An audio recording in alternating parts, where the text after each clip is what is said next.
here on Saturday. Hi, everybody. I'm Marv Albert, along with the czar, Mike Fratello. Now, there's no question here in Philadelphia, as Allen Iverson goes, so go the 76ers and Czars. We look at Iverson's game back on Saturday in Game 1. Is it a question, a case of Allen having to deal with the defense better? Should it be more selfish? Or does the answer lie elsewhere? Very clever at the answer. Why don't we look back and see what Allen Iverson faced up against the Pacers in game number 1 and some of the decisions he had to make. Harry Brown tried to get Iverson in the middle of the floor. Started him out by back-picking one of the big players, then sticking him out into the middle area. This way he could look to his left and right and see where the double team was coming from. After the big man goes to the rim, Iverson Indiana's defense. The closest perimeter guys, two Iverson comes and double teams to try and get the ball.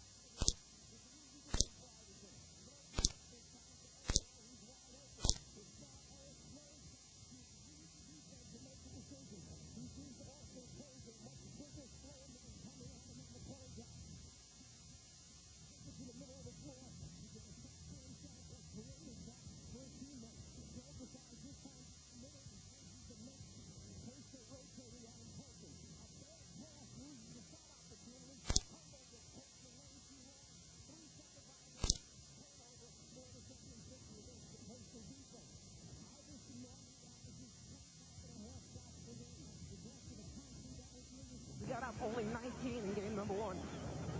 Just the illustrating work here. How do you do that? Very long. Unbelievable. In Game 1 on Saturday, once again for the Pacers, it was Reggie Miller coming up with a dramatic field goal to win the ball game for Indiana. How often have we seen Reggie pull this off? And he wasn't even shooting well up until that point. It was nothing new for Pacer fans. They counted 14 times a year ago that Reggie Miller took a shot with 90 seconds or less and made the points that wound up winning the game for the Pacers.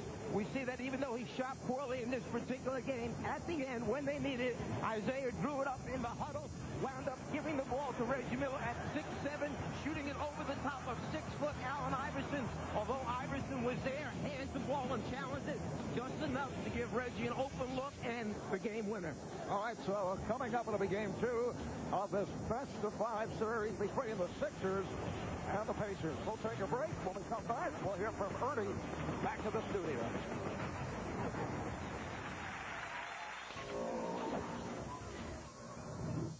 CNN Sports Illustrated, the sports network more people are switching to. Call your cable or satellite provider. Honey, did you get paper plates?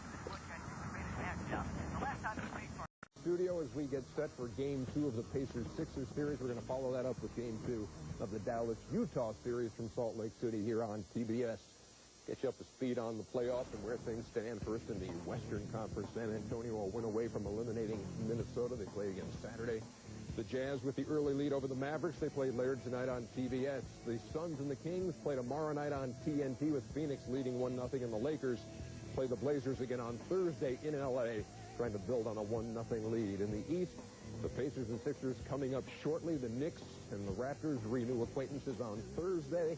The Hornets have taken the first two in Miami. They go back to the Hive Friday, and the Bucks play tomorrow night against the Magic at the Bradley Center in Milwaukee. Coming right up here on TBS from Philadelphia, the Pacers and the Sixers. Who will be the hero tonight? Left wing, Reggie for three. Boom, baby! He hit him with a three. Wow! Boom, baby! Boom, boom, boom!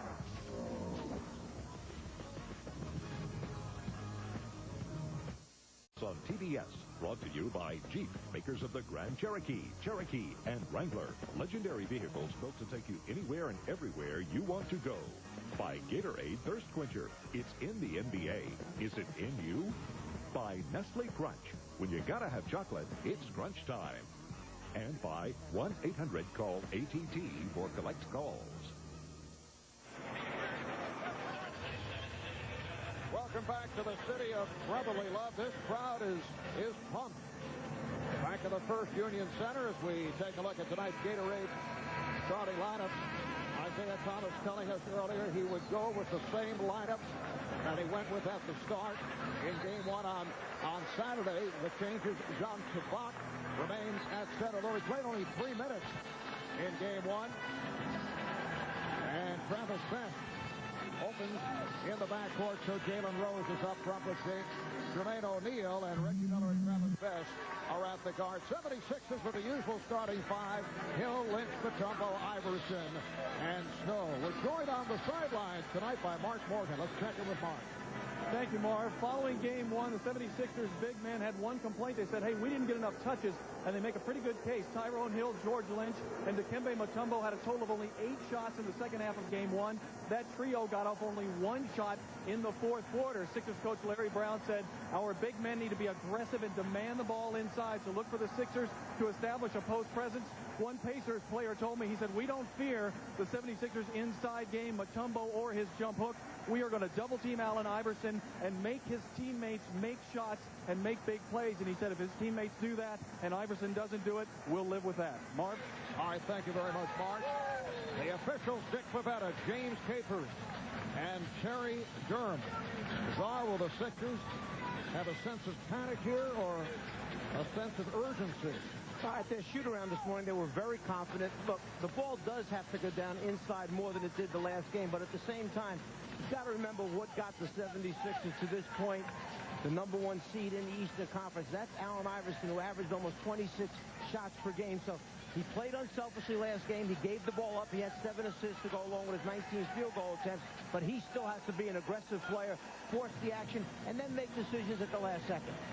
Dikembe Mutombo, Jermaine O'Neal on the opening tip, controlled by Indiana. Jalen Rose picked up in the backcourt by George Lynch. So they're extending the defense here at the start. Reggie Miller, played by Eric Snow, and Reggie knocks down a 3.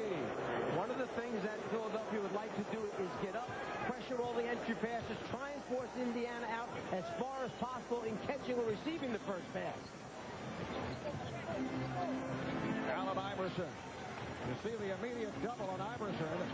Iverson able to whip by 3 Pacers. They swing it out, and Lynch lost it. Miller on the break. Oh, stopped by Snow. What a play by Eric Snow. Here comes Iverson. Iverson, yes. That's one thing we might see a little bit more of tonight. Allen Iverson trying to keep the ball in his hands in transition. He easily could have pitched that ahead, but it's tough for them to come and double team him in transition. Larry Brown emphasized, keep it a little bit longer yourself, make something happen. And Reggie Miller right back to it. As we touched on at the start, did not shoot well most of the game on Saturday, then hit 2 threes late, including the shot that won the game for Indiana.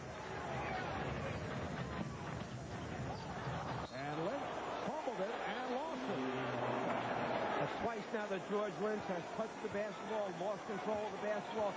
He's a little too anxious to turn and make the move. Tried to catch the ball with one hand before he had it.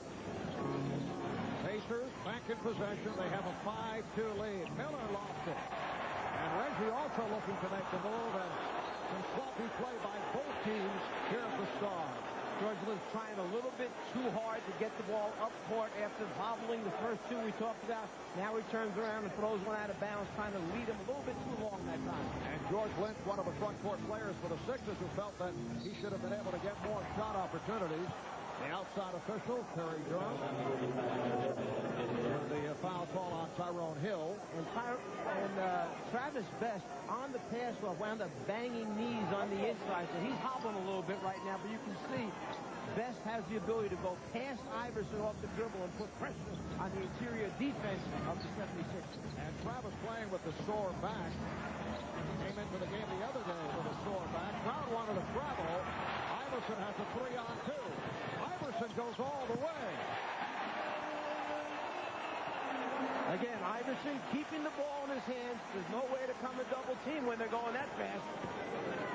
I did not like the spacing on the Sixer fast break ball. Everybody was too compact to the middle. Loose ball foul on Shabbat.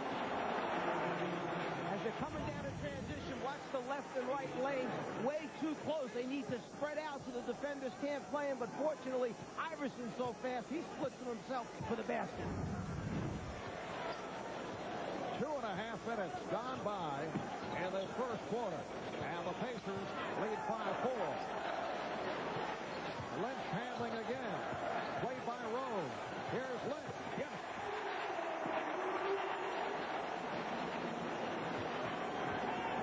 Pressure on the interior. That time, Sixers post up.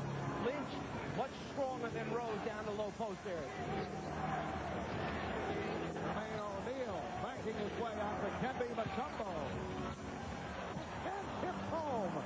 Reggie Miller somehow getting inside for the tip. And you'll see them give the ball to O'Neal against Mutombo, hoping that O'Neal's quickness will put a foul or two on Mutombo, put him on the bench for some minutes tonight. Indiana by one. Snow with a good move. Big confidence builder right there for Arizona. He needed that shot badly. He's going to have that 10 to 12 footer many times this season. Sixers have hit their first 4 shots. Sabot.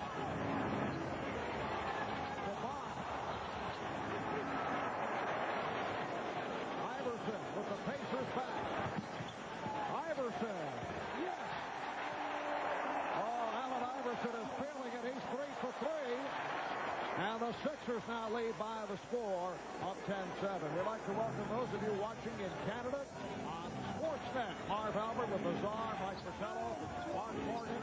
Packed house here in Philadelphia. Better than 20,000 for this desperation game for the 76ers. Jalen Rose from downtown, and the game is tied at 10. See, the players are huffing and puffing already. This has been high energy coming out of the gates here during the first 4.5 minutes of this game. Austin Crozier getting set to check in for Indiana. Now Mutombo spinning his way, throws a double. Iverson. And the foul is called on Jalen Rose. But a big night for Dikembe Mutombo.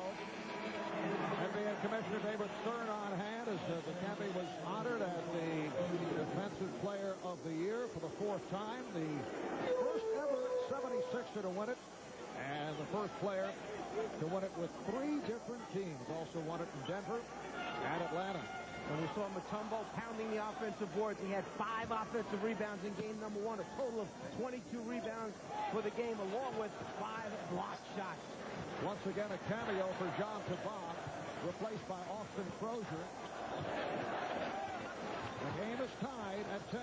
Snow with some room. And that looks like a very simple thing. Double team Iverson, ball goes to Snow, and he shoots the 14-footer and makes it with a guy rotating late.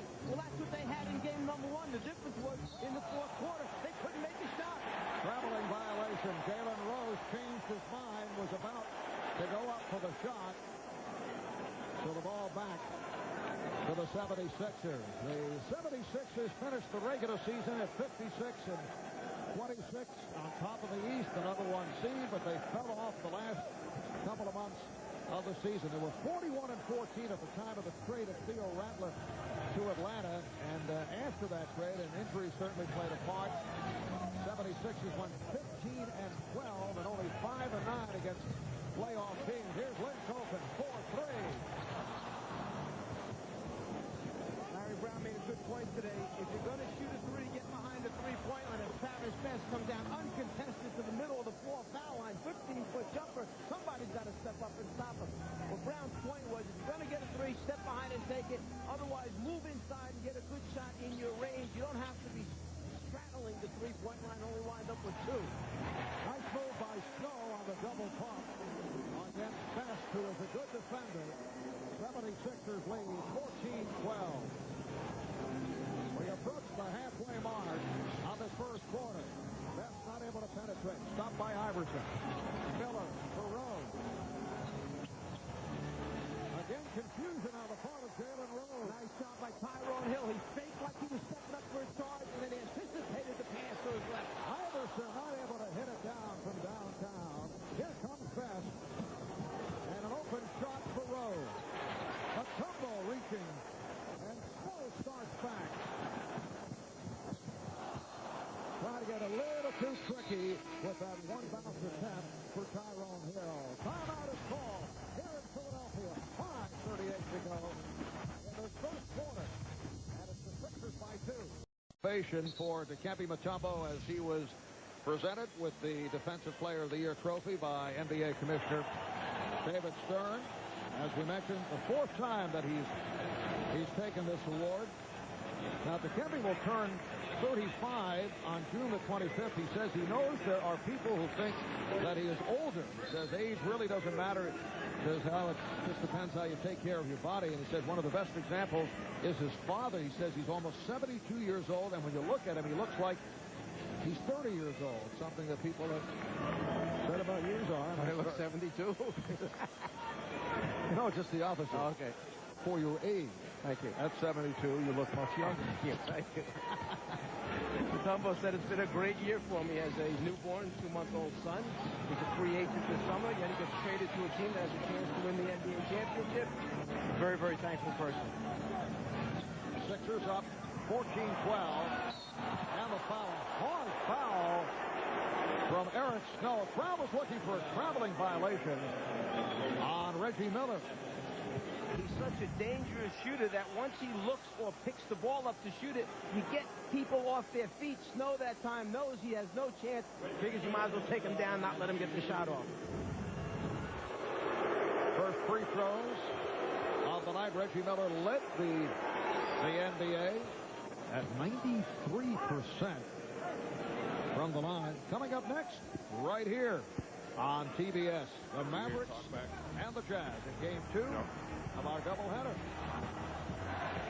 What a sensational opening game for Utah, led by John Stockton. Oh, a rare miss from the line by Reggie Miller. How about John Stockton? 18 assists.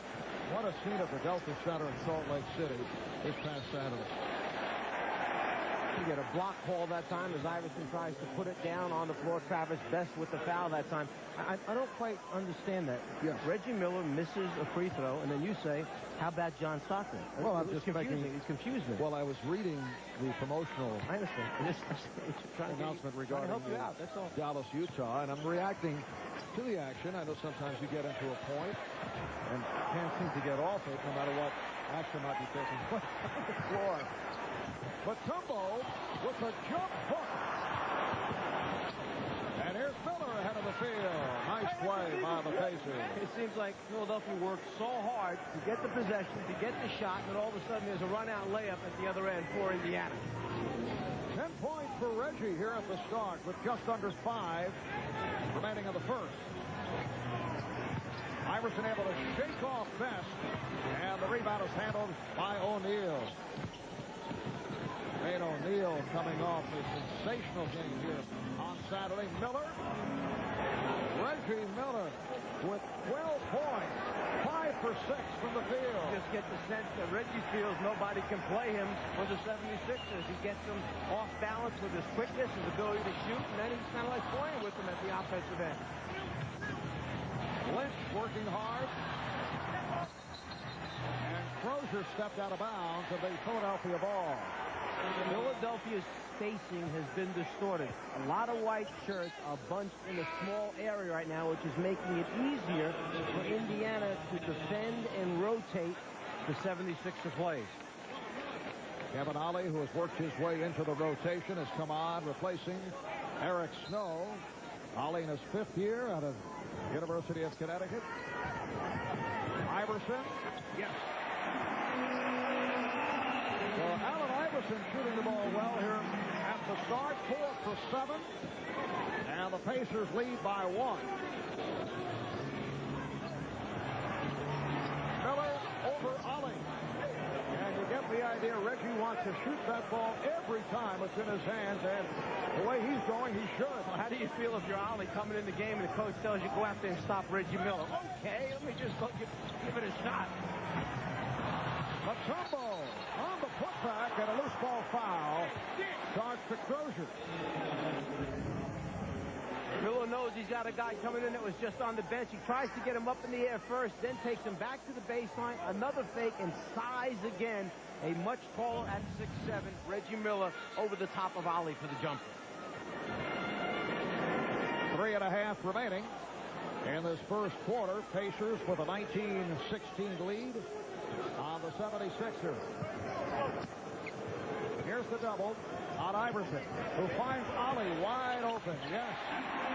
Larry Brown made a little change. He took Snow off the floor, who was not making that open little in-between shot. Put Ollie on, hoping to get the open jumper. That's what he got that time. And the foul is called on Tyrone Hill. Aaron McKee getting set. Check in for the first time. Correction, that foul on Lynch, not Hill. That's the first on Lynch, who was replaced by McKee. George Lynch had a tough time at the start handling the basketball. Turned it over 3 times. Miller coming off the screen. Miller with the shot. And the foul from behind on McKee. Coming over the top of O'Neal. So both teams with 4 team fouls. Now, I mentioned earlier about Mutombo's big game number 1 as far as rebounds, block shots. Let's not forget Jermaine O'Neal. He's a force on the glass as well. He had 20 rebounds, 4 offensive rebounds, and 3 block shots in game number 1. Just a youngster, 22 years old. And Jermaine ended up tied with Sean Bradley, most block shots this season, 226 in all. Timeout is taken with 2:51 remaining in the first. Pacers have a 1-point lead. Every inch, every... Now for tickets.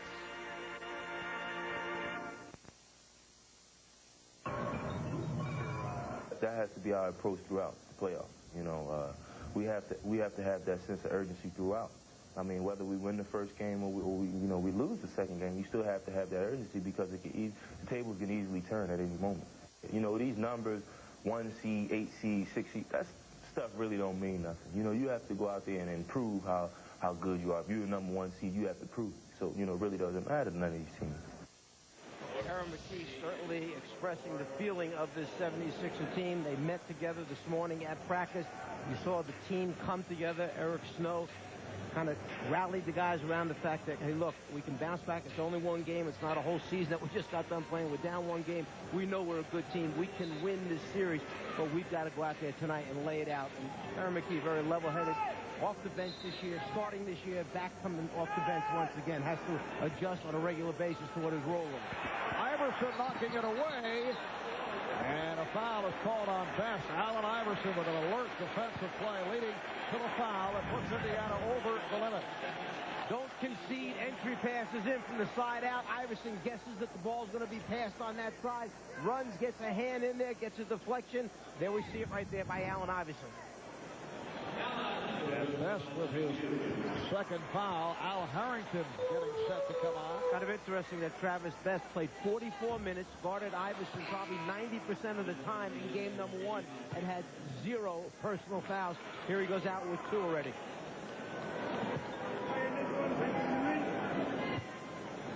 Al Harrington coming on for Travis Best. Harrington, O'Neal, and Crozier up front with Miller and Rose in the backcourt. This means Jalen Rose is the point guard. And they'll put some pressure on him.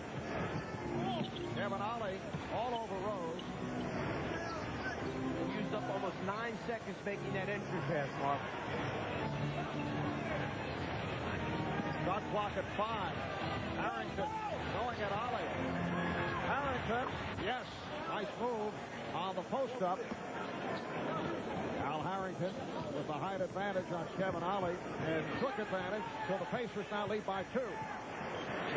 Larry Brown said that when Harrington is on the floor, he would like to give Jermaine Jones some playing time against him tonight. We'll see if Larry gets Jones in the game. On Aaron McKee hits the 3. That's his first shot attempt, and the Sixers lead by 1. How uncanny. Jermaine Jones has made his way to the scorer's Well, this is what Larry said this morning. He said, as soon as Harrington comes on the floor, I want to get Jones in. It's a chance to get some playing time for him. Jalen Rose has 5 points. Pacers lead by 1. You know, you could easily coach in this league. Just listening to what your coaches tell me at practice. That's it. Here's Ollie for Hill. McKee passed on the 3. Ollie with the shot. Oh, Kevin Ollie has come on and hit a a couple of jumpers. And Tyrone Hill has to face the basket. He kind of passed on that one too quickly. He wanted no part of that jumper. He has to keep him honest with that 10 to 12 footer. Kevin Ollie, a guy who's been cut from NBA roster 6 times. Mutombo with a block shot. Terry Durham initially called it last cut by Indiana, but changed the call. It will be Pacer ball. Here's the big eraser. You get beat. It's a sure two. No, it's not that sure. Mutombo coming from behind, getting the block shot. And now Jermaine Jones replaces Kevin Ollie. Jermaine Jones in his second year out of Georgia, very active player. As a result, Rodney Buford is not seeing action. Similar type players, both very athletic. Here's Rose. And the Pacers now lead 25-24 with just under 1 minute left in this first quarter. Allen Iverson now taking over the ball handler responsibility. Putting him in the middle of the ball. What a dribble move by Iverson. Kept alive by Hill. Little sleight of hand by Allen. Goes behind the back and hit Allen Iverson with consecutive spectacular moves, and he cashed in on the second. Standing ovation here in Philadelphia. Sixers up by 1. Half minute to go in this first quarter. Beautiful pass. Miller from Rose. What a sensational first quarter this has been. Indiana now leads 27-26. Well, that first win gave Indiana all kinds of confidence that they could come out here and steal perhaps the second game in this building. Jermaine Jones off the bench to knock one down. But Larry Brown was hoping to find just one guy that can make a shot because they've had open shots, they just haven't been able to make them. Final second of the quarter. Sixers by 1. Crozier for 3.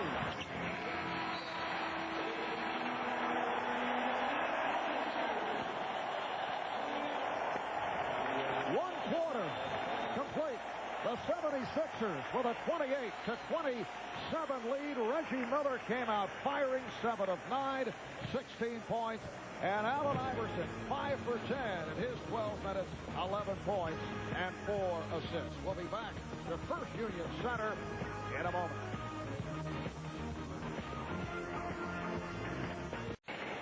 With 28 points in the first quarter, the 76ers surpassed their total for the entire second half in Game 1. Only 26 points on Saturday. What a start for Allen Iverson. A couple of remarkable plays pulled off by Iverson. Well, first he loses with a little right to left through his legs jumper, but misses the jumper. But hold on, because it gets better from here. Second chance opportunity. Hello fake to the right, step left, get it up and over the top. There's the 2 points for Allen Iverson. Remember, 19 field goal attempts for the whole game in game number 1. In the first quarter alone, 10 field goal attempts for Allen Iverson, 5 for 10 from the floor. 76ers, 13 of 22. They shot 59%. And the Pacers 12 for 20, a 60% start for Indiana. Second quarter is underway. They double up on Mutombo. Here's Mutombo with a jump hook. Kept alive by Jones. McKee digging. And fouled. He was blocked. 2 shots for Aaron McKee. Austin Crozier made the rotation, but he does not get outside the restricted area. The feet are down on the floor inside the restricted area. Therefore, it's a good call by the official. McKee turns the corner. You see Crozier coming over. His feet never get outside the dotted line. Block is called. Austin Crozier called for the foul. Aaron McKee, a 77% free throw shooter.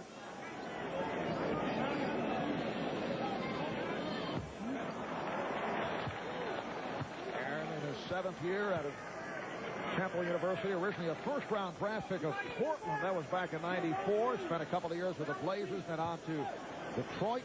Philadelphia's 4th year with the Sixers, where he has emerged.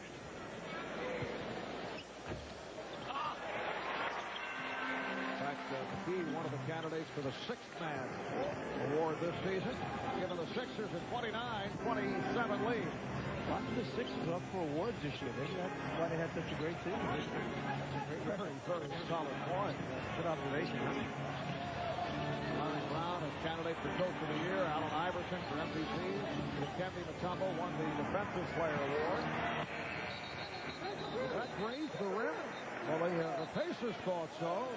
The 24-second buzzer sounding, indicating a shot clock violation. Well, Aaron McKee started to go for the ball, then stopped, figured the 24-second clock was going off. Now the officials will talk it over, confer, and see if, in fact, it did hit the rim. It does touch, no question about it.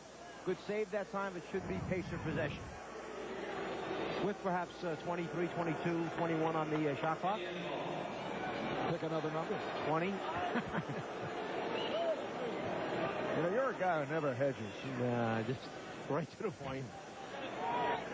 And they do reset it at, as you said, 23. My first choice, right? 23. Opening minute, second quarter. And the Sixers with a 29-27 lead against this Indiana Pacer team that now looks very dangerous after having their problems during the regular season. Off the steal, McKee leads Jones. Jermaine Jones not able to put it down. Jones was so excited that he took off a little too soon, and Iverson tries to get in the passing lane, almost makes a spectacular save. But Jones took off outside the foul line area and hoped he could make it all the way to the rim. This is one of those times where you catch it, use the one dribble, you say, okay, am I taking off? And then you get there and you go, I just can't make it there. Tyrone Hill now sits down. George Lynch is back. Lynch got off to a shaky start. Back on the floor. Here's Harrington. Crozier steps to three-point territory. So Lynch went for the shorter pass. And Jones able to hit. That's his second field goal. Looks like a pretty good decision by Larry Brown to bring Jermaine Jones in and make him part of this game. That was all prompted by Isaiah using Harrington. This is the biggest lead of the game. It's a 4-point advantage. Play by Iverson. Iverson's very active on the defensive end. And you saw Reggie Miller look at Jermaine O'Neal. Iverson is shooting the gap, going over the top. Reggie just looked at the young player and said, remember, going over the top, you got to move the screen up so Reggie can fade to the baseline. Crowd reacts as Matt Geiger, who has not been a popular figure here in Philadelphia, comes on. The applause for Dikembe Mutombo. He'll get a rest. Matt Geiger making it back from injury.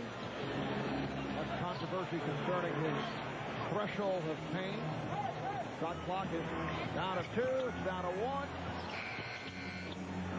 Crozier with the rebound. Recovered. Oh, what a play by Reggie Miller. That's 2 putbacks off rebounds for Reggie. Think about how hard Reggie is working. Offensive rebounds, three-point shots, leak outs in transition for lead passes. He's doing it all right now at the offensive end. Best with the script. Here's Miller, chased by McKee. Reggie pulling one out of the page with the ball. Clyde Frazier. Back in the 70s, he'd slow down on a fast break, trying to draw the foul, but McKee stepped back. And the game is now tied at 31. Reggie Miller has 20 of those 31 Indiana points. Lynch finding Geiger. Great interior passing that time. Lynch could have settled for that jumper from 16. He looked right under the rim, found his teammate for the easy pass and layup. 76ers by 2. Rose called for step. Jalen Rose not looking to give up the ball. Matt Geiger has some words with Jalen Rose. Is that a delay of game? It very well should be a delay of game unless the officials thought there was another reason why he carried it all the way to half court. Third turnover committed by Rose. Here's Jones. Lynch with the rebound. Lynch battling. And Lynch gets the roll. Sixers 35. Pacers 31. 76ers looking to tie the series at 1 after the loss here on Saturday. Indiana hoping to go in front 2-zip with Game 3 coming up back at Conseco in Indianapolis on Saturday afternoon. Foul is called on Geiger, and a timeout has been taken with 8:34 remaining in this first half. 76 is working the boards. Oh, you can't grab the trunks down low. Harrington tries to get away with a quick one. Lynch with the second shot and the little hook for two.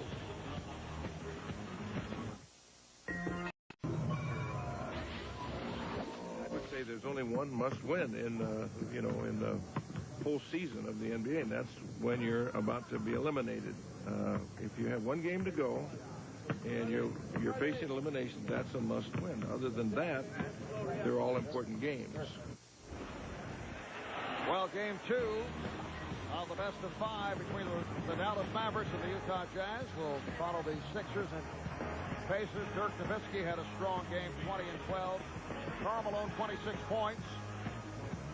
Start of the game, going for interior shots, not hitting the jumper, but was able to recover. And led by John Stockton, Karl Malone. It was just a tremendous performance by the Jazz. I think it's going to be just a great, great series. The pride of the veterans on the Utah team versus a very talented young Dallas team. Aaron McKee off the steal. Lynch with the follow. Here's Geiger. And a loose ball foul on Harrington.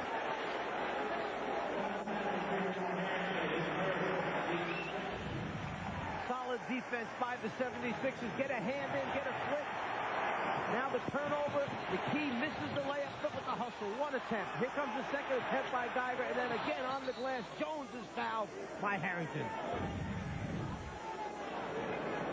How about that game in Utah the other day? Do you think there's ever been a situation where a father and son were both hit with technicals in the same game? Well, it did occur. John Nelson, in fact, hit with 2 and departed early. Jones extends to a 36-31 lead, and his son Donnie also with a technical. Donnie ended up coaching the team down the stretch in the fourth quarter. Can you give me all the father-son combinations in the league, the history of the league, and then I'll answer that question later? Why did I think that you would pose that? Here's the trap. Best able to handle it. And Geiger very aggressive, and now hearing it from the crowd as he's able to deflect it out of bounds. Matt Geiger coming on for Dikembe Mutombo has done a nice job.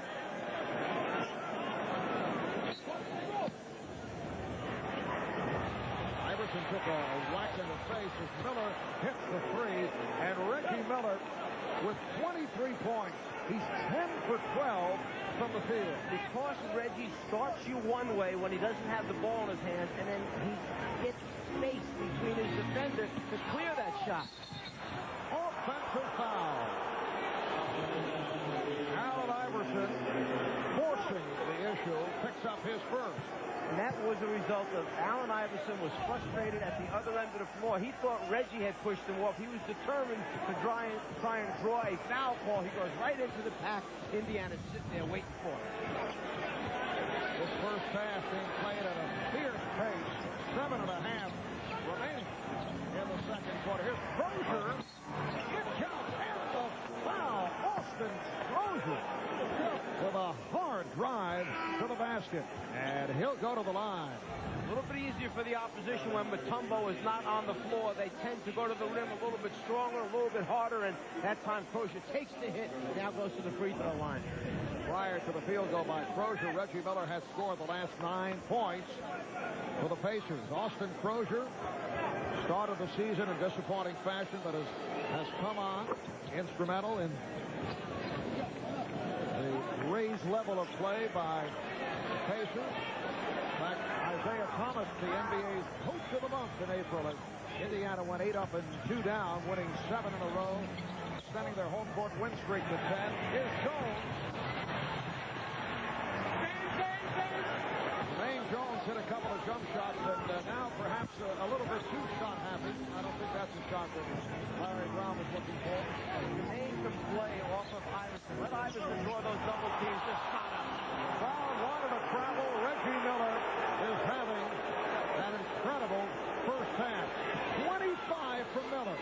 11 of 13 from the field. And the Pacers take a 2-point lead. Lynch, yes, the game is tied at 39. I walked into practice this morning. The 76ers were there. Maurice Cheeks, the assistant coach, was standing in that spot. And he said, this spot on the floor will be open all night. George Lynch just hit it from there. Harrington. And the foul is called on the Sixers. It's on Jones.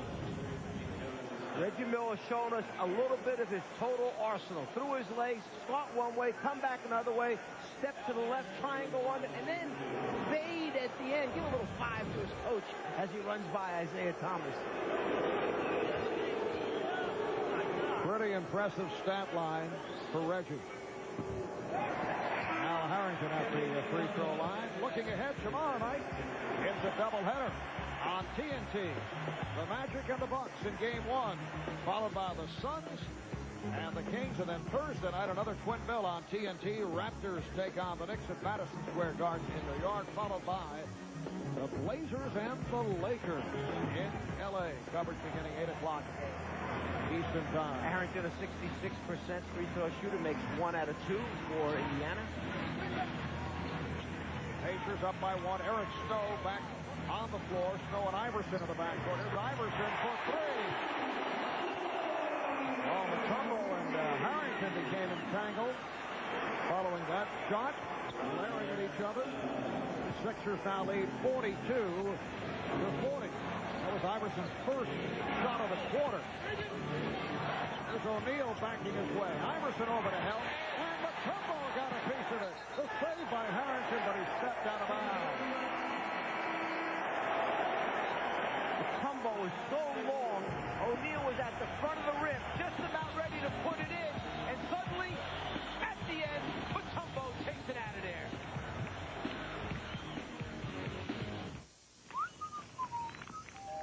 Playoffs on TBS. Brought to you by Quality Care Service at your Ford, Lincoln, and Mercury dealerships. And by milk with 9 essential nutrients. Got milk?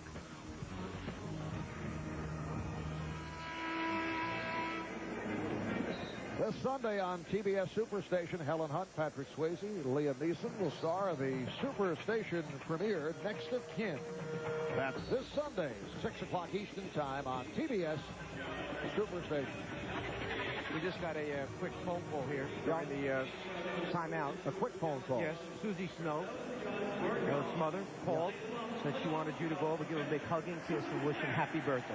So, I will after the game. Did you do it? Yes. Everything, yes? Yeah. You got a quick phone call. Yes, it was just a quick message. The 76ers with a 42-40 lead on the Pacers. Well, birthday cake. So we shoot around this morning for Eric. I did not get off on a piece. You guys usually what does occur when you're around. McKee for 3. Lynch uncontested. Lynch wasn't about to come down and go back up again with O'Neal under the basket, so while he was in the air, he just laid it back up off the glass.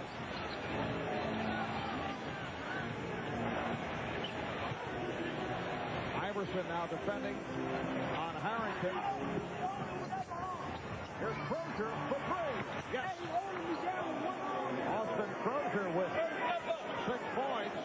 And the Sixers now lead by 1. Indiana went to a 1-3 pick and roll. Philadelphia switched it. Iverson winds up on the small forward. He fronts the small forward. They throw the lob, anticipate Mutombo rotating over to help out.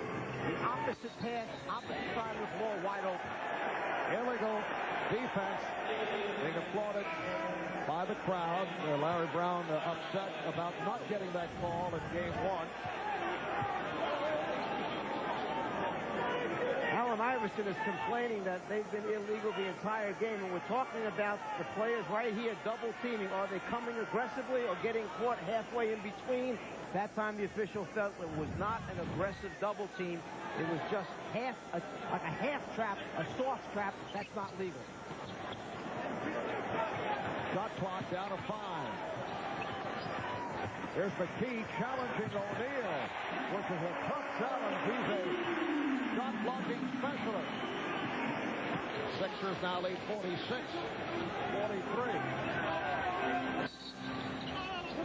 And the foul is called. We saw the reaction by McKee. the 14th foul on the Sixers. Indiana comes right back with the same play. Pick and roll. Best, Harrington. They're looking to see if Philadelphia's going to switch it again and if they can get the lock. Isaiah Thomas had a chat with the official, Terry Jones. Harrington. He was surprised that he was so open along the baseline and that O'Neal was able to cash in. Philly never switched the pick and roll. They just jumped the ball suddenly. Harrington standing wide open with a 17-footer. Figures, let me just take it to the basket and challenge Mutombo. As soon as Mutombo rotated, it left O'Neal alone on the offensive board. No block out. Here's Snow.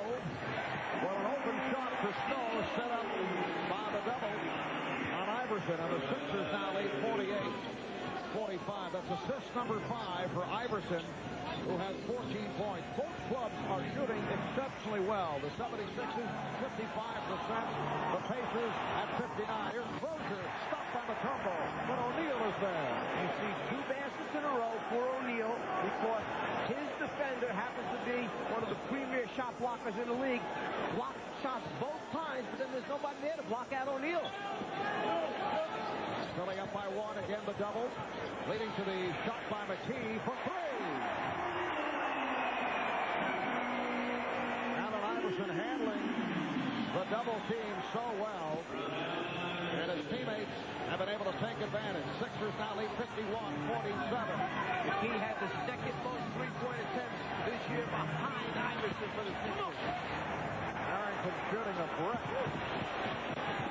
Iverson stopped by Best. Iverson, Mutombo not able to handle. Hill does, and then loses to Crozier. 2.5 remaining in this first half. Miller, it counts as the foul on Snow. And Czar, this is developing into one of the great playoff halves in the history of the NBA. Reggie Miller now 12 for 14. He has 27 points, and he's headed to the foul line. Welcome back to First Union Center, Philadelphia. Marv Albert with the Czar, Mike Fratello, Mark Morgan. Philadelphia with a 51-49 lead on Indiana. 2.5 remaining in this first half. A look at tonight's American Express leaderboard. Active players, points per game in the playoffs. Shaquille O'Neal just under 28 per game, followed by Hakeem Olajuwon, Karl Malone, and Reggie Miller. 23.1. He has already surpassed that here in the first half with much time remaining in the half. He has 27 points and headed to the foul line. I asked you if you thought after this free throw. Yes. I asked you if you thought Reggie was going to score any more points this half. And you feel? What is this, 20 questions? Yes, yes. I want to see how his team goes. No idea. Okay. How would anyone know that? I should have known that. Well, why don't you guess? I think he will. Okay. What an astute observation. Iverson. And the Sixers now lead 53-50. Iverson is 7 for 13. He has 16 points. Iverson trying to draw the foul as he was hit on the chin. That will not count. But a foul is called on the Sixers. It's on Jones, his third. See the hand check by Iverson? That's allowed there because Best has his back turned as he's trying to back Iverson down. Then when he turns in and crashes into Iverson, Iverson wants the offensive foul ball. Checking out his dentures right now to make sure they're all there.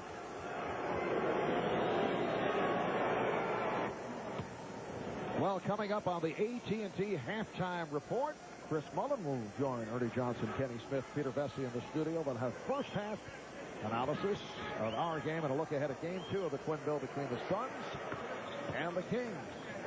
Did I read that Chris Mullen wants to play another year? Yes, you did. Why not? He's in great shape. Everybody, particularly next year, will be at a premium next year. Some of the defense that people feel might be used. Here's Iverson for 3. Yes. Allen Iverson has 19 points And the Sixers up 56-52. And the call away from the ball. Sixers over the foul limit. It's a holding foul. Aaron McKee debating the call. For McKee, that's his third. And Kevin Ollie will come on, so Reggie Miller will have an opportunity to put up some additional points. Reggie is such a frustrating player to try and defend because he's moving constantly. You have to fight through the screens, as says Coleman. He's so smart once he gets the ball. And Reggie did score again. Reggie Miller hit only 3 of his first 17 shots in game 1, and then hit 2 3-pointers in the final 3 minutes, putting the game winner, and finished 5 of 21. But what a performance here tonight. He has 30 points on 12 for 14 from the field. Oh, look at the lob. That did not work. Miller also now 4 for 5 from the line. Sixers up by 2. Here's Rose. And a loose ball foul once again against the 76ers. We feel that Reggie really has not been recognized for how great he really is as a player. Perhaps he's been a little bit underrated by people. Really what he's contributed, how much he does for his team.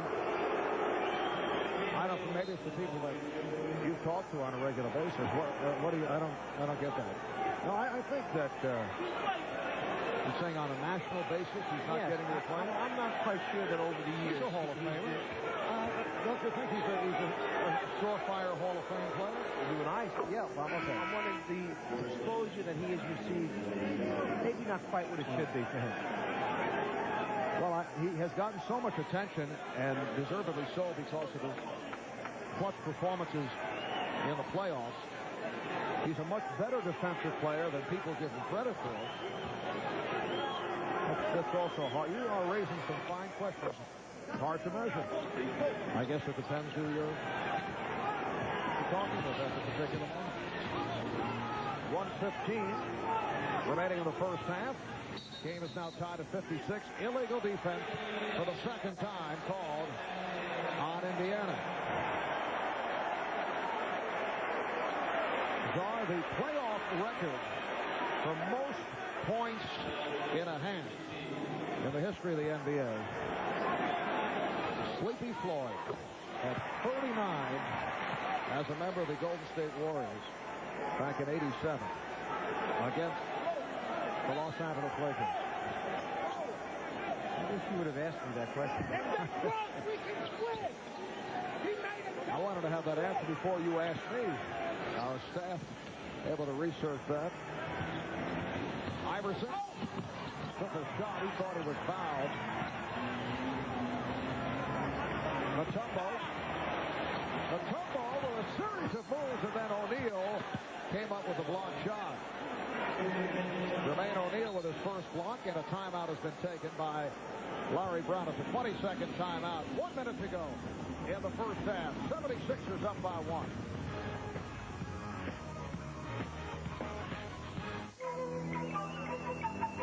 Airfare for 2, bought online. Shape as the series shifts back to Indianapolis for a game on Saturday afternoon.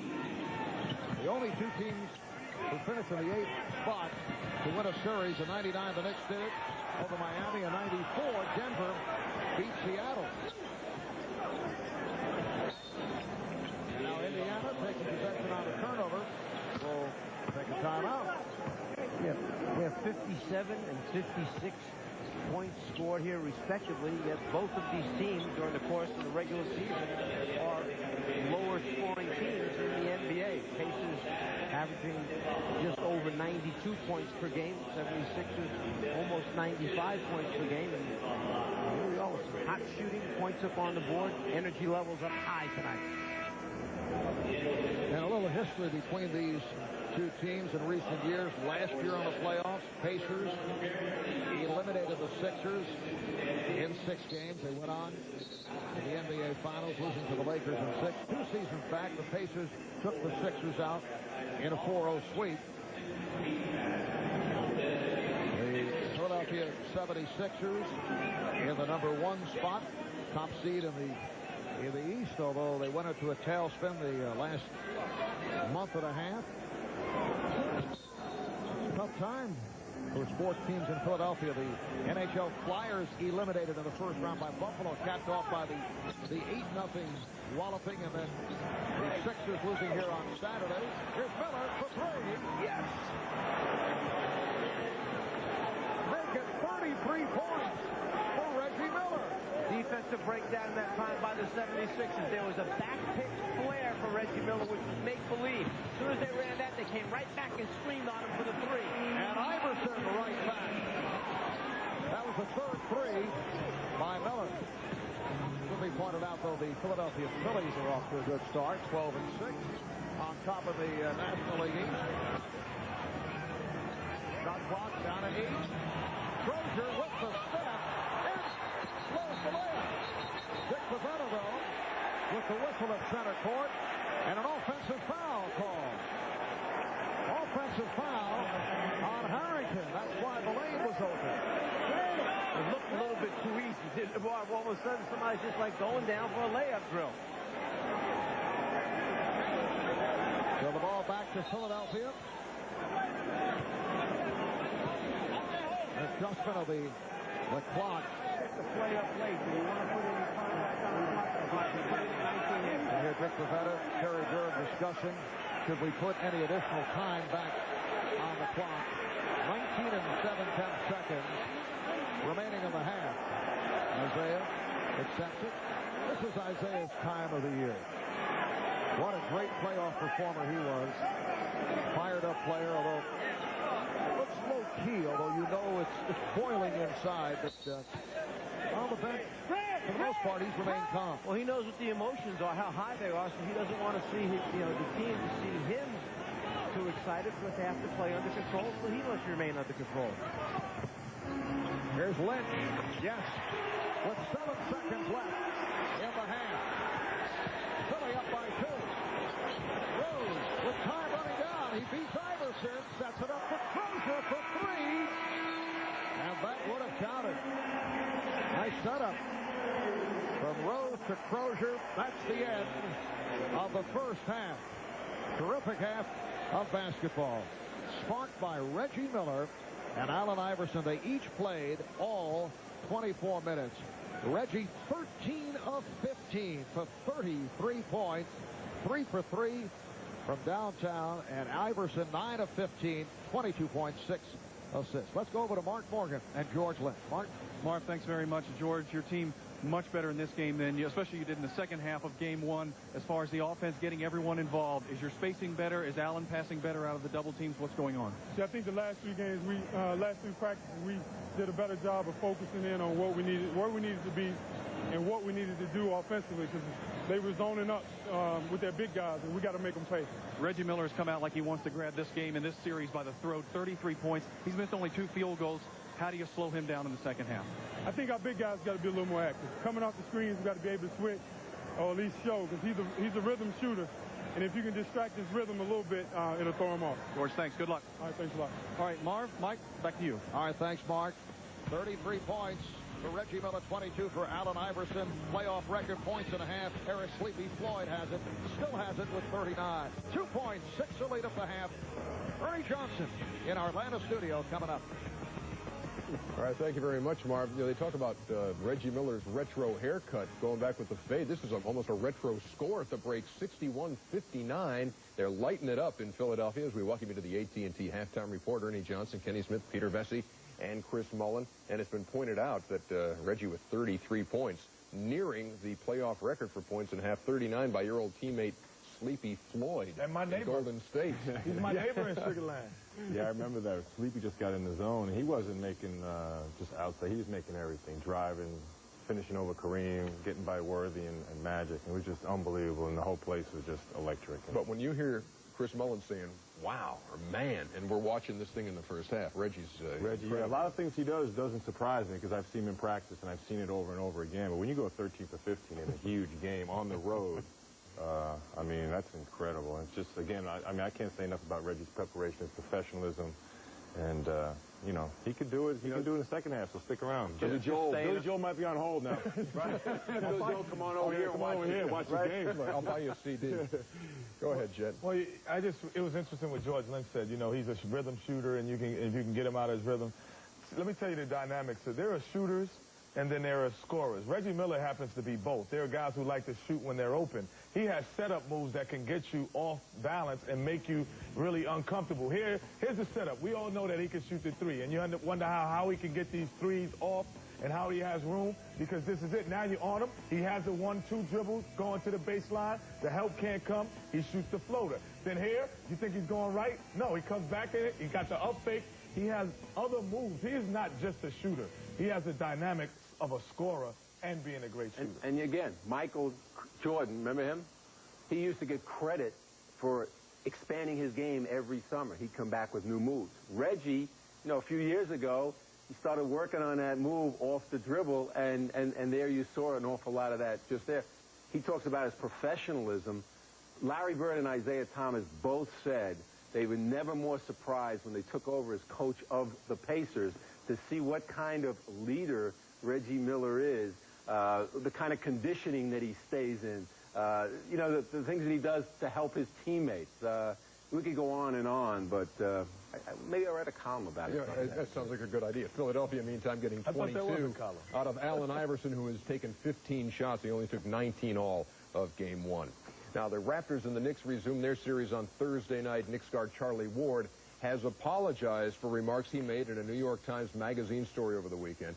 In that story, Ward had described Jews as, quote, stubborn, and that they persecute Christians every day. Ward has since apologized to his team, the NBA, and its fans. And today, the Anti-Defamation League publicly accepted the apology. Abraham Foxman, the Jewish group executive director, said in a statement, quote, "We accept Charlie Ward's apology, and we hope that he will consider meeting with Jewish leaders to better understand why his remarks were so offensive." When the AT&T Halftime Report continues, we'll look ahead to our TBS Nightcap. Can Karl Malone and the Jazz take the Mavs again? We'll look ahead.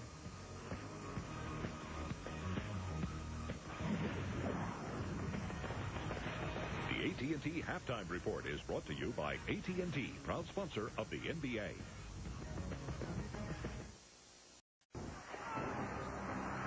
Coaches shouldn't have to tell you to get ready to play. You know what's at stake here. You win, you keep playing. You lose, you go home. Are you ready to play? Karl Malone and company ready to go in Game 2 tonight. In fact, Karl Malone saying of the Dallas Mavericks, they are the toughest team for me to play against. And he added, I don't even know if I belong on the same floor. Tongue firmly in cheek, I can only imagine. Not at full strength tonight, though, the Utah Jazz with a Starks situation. Right. John Starks had an operation, minor operation, and he's definitely out tonight. Probably will miss Game 3 and questionable for the fourth game. I think what you're going to look for, even if he wasn't out, look for John Stockton to play many more minutes than he normally does during the regular season. They have him in that rotation where they take him out, 6 minutes into the first quarter and the same in the third quarter. They need to get many more minutes out of him. Yeah, I think that's correct, Peter. I think without John Stockton's going to play a major key role, which he did in Game 1. Well, what will Nelly do this time around to try to get him out of the flow a little bit? I know in the past what Nelly used to like to do is take the ball out of John's hands somewhere around half court and then deny him back.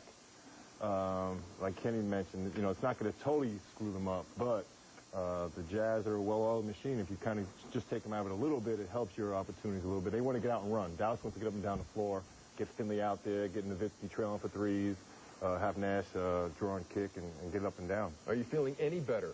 Have you relented at all about your claim that this might be a blowout on the Utah side? I would be very skeptical and very, very nervous if I was the Dallas Mavericks, because I did play a good basketball game, and we gave them our best shot, and they really didn't play well in terms of Utah Jazz. And now, but without John Starks, I think defensively, that is a problem, because now Michael Finley did have some type of problems with him. Is he the same guy that said the Pacers had no chance against Philly? Same guy. We'll put the finishing touch. It's a 5-game series, baby. He said no chance. No, I didn't say no chance. Run it back. The finishing touch on the AT&T Halftime Report in just a minute. The Pacers on top or trailing the Sixers 61-59, but Reggie has got 33. He's on fire. He's going to get you with the ball. Cheering over here. Hey. With the 500 inside the NBA is presented by Hyundai. He booed you there. He did. Oh, you did. Oh, you did. Oh, Hyundai on NBC. It's time to say it. You know, Jordan, he wants to be like Kobe. Find me on D and find me on O. Give me a knife, man. We're cutting them up tonight. Cutting guys up tonight. And we'll be talking in more incomplete sentences later tonight on Inside the NBA. 61-59, the Sixers on top of the Pacers. The AT&T Halftime Report has been brought to you by AT&T, proud sponsor of the NBA. ACPL.com on the web. This copyrighted telecast of the National Basketball Association is intended solely for the entertainment of our audience, and any retransmission, reproduction, rebroadcast, or other use or dissemination of this telecast, or the pictures, descriptions, or accounts of this game without the express written consent of the National Basketball Association is prohibited. Welcome back to Philadelphia, where the 76ers lead the Pacers 61-59 as we head to the second half. Stirring first half of basketball. Marv Albert along with the Czar, Mike Fratello, Mark Morgan. 22 points for Allen Iverson and Reggie Miller. Just unbelievable shooting. 33 points for Reggie. We mentioned earlier the all-time playoff record for a half. Sleepy Floyd has it 39. Charles Barkley once had a 38-point half in playoff competition. You have to wonder whether Reggie's going to have any gas left in the tank for the second half. He has 15 field goal attempts already in the first half, 13 for 15. He averages 14.5 shots per game during the regular season, and we have seen an assortment of off-balance, up and under, fading away. He has really beat up on 4 defenders. Philly has tried 4 different players against Reggie, and none have had any success. He makes them when he gets fouled as well. And if you make a mistake and leave him open behind the three-point line, you can count it. A spectacular first half performance by Reggie Miller. 33 points on 13 for 15 shooting. Miller's career playoff high, 41 against Milwaukee last season. He once had a 57-point game, but that's during the regular season. That is his career high. Moments ago, Mark Morgan spoke with Sixer coach Larry Brown. Coach, you have to be pretty happy with your offense. You shoot 56.5% in the first half. Many other guys on the roster are involved other than Allen. Why is it working better than it did in the second half of game 1? Well, I think we recognized what they were doing defensively and made some extra passes, and then we got Allen out in transition and got some easy hoops, which, you know, create opportunities for other people. But, you know, that was an offensive game. That was like the old ABA days. And Reggie, that's one of the great first halves I've ever seen anybody play. That was incredible. How do you slow down Reggie Miller when he's this hot? No, I don't know. We'll have to figure it out. You got Mike sitting over there. Maybe he can tell me. Thanks. Coach, thanks a lot. Good luck in the second half. Marv, Mike? All right, thanks, Mark. Larry putting the pressure on the Czar. Larry Brown is an ABA All-Star. Larry Brown also the one-time coach of Reggie Miller and the Indiana Pacers. Statistician Brian Taylor pointing out that Miller in those 13 made shots, only 2 layups. Those were actually offensive rebounds that were putbacks. The others all jumpers. He has worked extremely hard, and obviously Miller having a terrific first half. But on the other side, for Larry Brown, remember, game 1, the 3 guards, and we're talking about basically Snow, Iverson, and McKee combined for 20 for 54 shooting, while they are 16 for 25 in the first half here.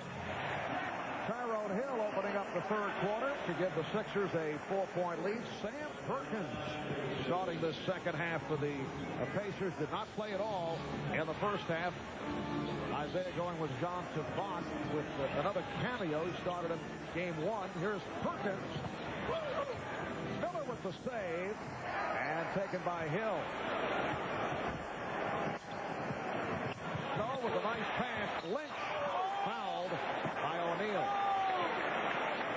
Talking earlier with Isaiah Thomas about why he started John Tabak the other day. Played only 3 minutes, played 5 minutes here tonight. He felt that the Sixers would come out with such a rush, with such fire, that he'd be better off with a more active body in Tabak as opposed to Perkins. Well, he thought that there'd be so many early exchanges up and down, up and down, up and down because of the high energy that he said if Sam Perkins starts this game out, he could be done for the whole series in the first 6 minutes, depending on how many times we go up and down the floor. Yes, the big smooth, 39 years old in his 17th NBA season out of North Carolina. 76ers with a 64-59 lead. Both clubs on fire in the first half. They each shot 56% from the field. Rare miss for Recchi. Iverson leaping over O'Neal. Finding Hill and a foul. Great job of running that center lane for Tyrone Hill, taking advantage of his speed and quickness as a 6'10" power forward. And Iverson, after leaping over O'Neal to avoid the collision, keeps his head up, threads the needle right down the middle of the lane for the easy opportunity for Tyrone Hill.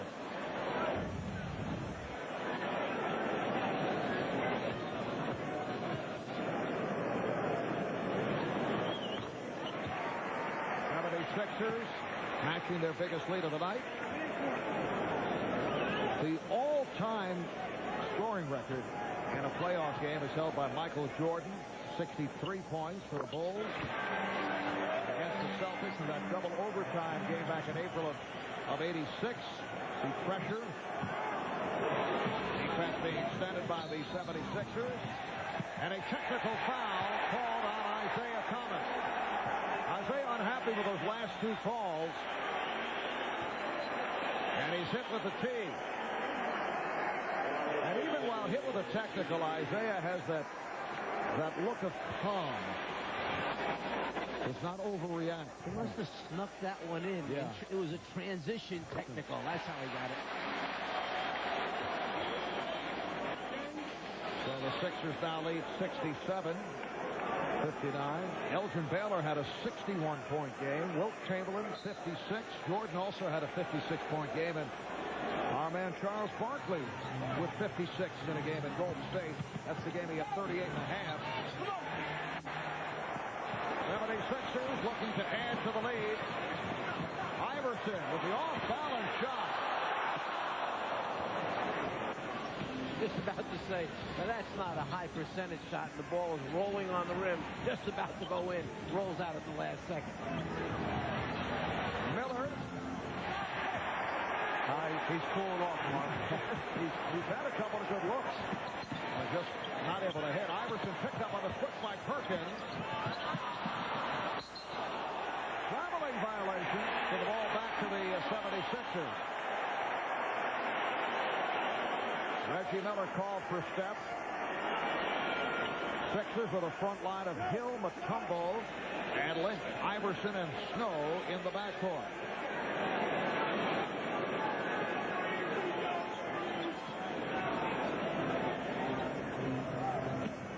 Two minutes gone by in the third. Iverson draws the foul.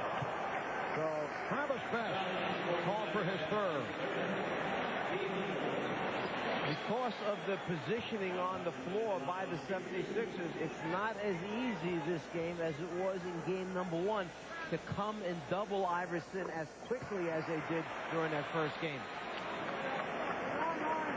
You don't want to run the big men out at Iverson. He'll dribble around them. So in game one, it was primarily the three smaller guys that were doing the double teaming. Sixers with 8 unanswered here at the start of the third quarter. Indiana has missed its first 4 shots in the third. Rose. Oh, Mutombo comes up with his 5th rejection.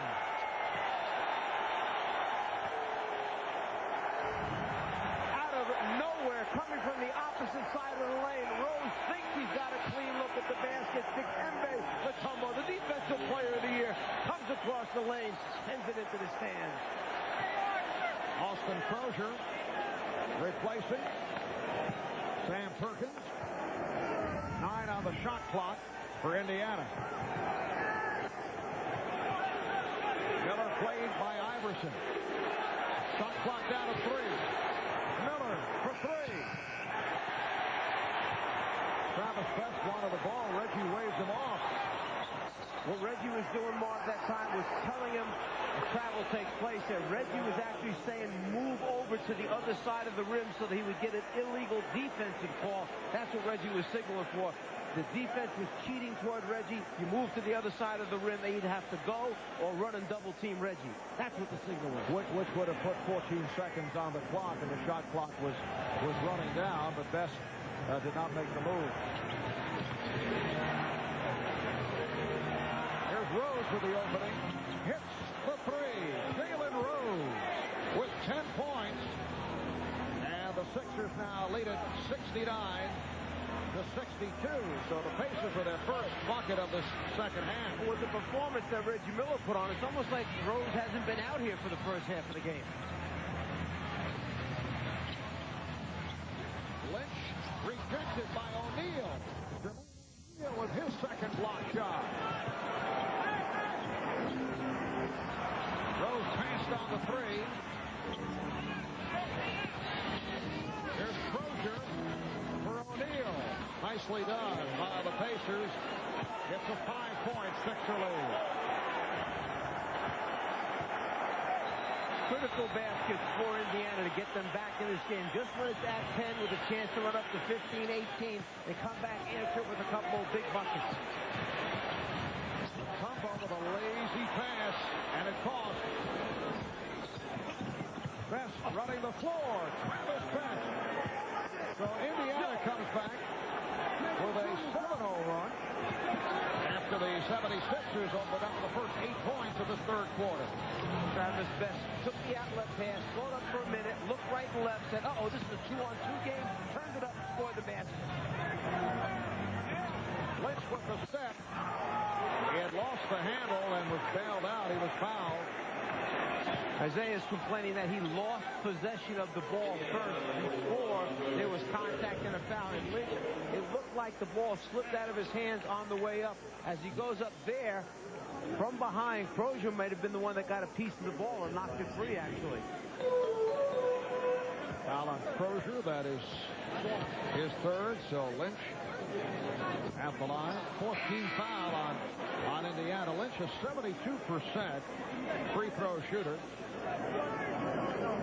Game 3 of this best of 5 will take place in Indianapolis on Saturday afternoon. Game 4, if necessary, at Indiana next Wednesday. Then Game 5 back here in Philly a week from Friday night. The Sixers try to tie the series at 1 after the stunning opening game win by the Pacers here on Saturday.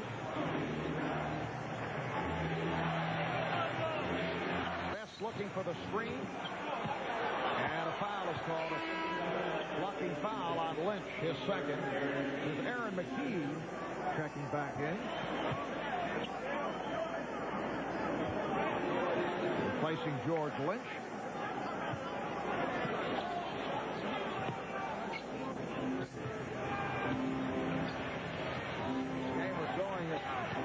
High-power pace in the first half. You get the feeling it's slowed down here at the start of the third. Snow trying to lead the break. Iverson met by Miller. Oh, a series of moves, and Miller had it, able to knock it away. Sixers maintain possession. Iverson fouled by Best. That's 4 on Travis Best. Iverson facing the basket. Best puts his arm out, hand on him. That's a foul. You cannot hand check when he's facing up at the basket. If he's backing you down, that's one thing. Facing up the basket, Miller gets a little deflection. Comes right back against Iverson. Watch the hand go on as he puts it down. There. Right there on that touch. That's what the foul was called for. And the 76ers can take advantage of the Pacer foul trouble. They're over the limit. Iverson is now 6 of 7 at the line. Solid game for Allen Iverson. 7 assists, 26 points.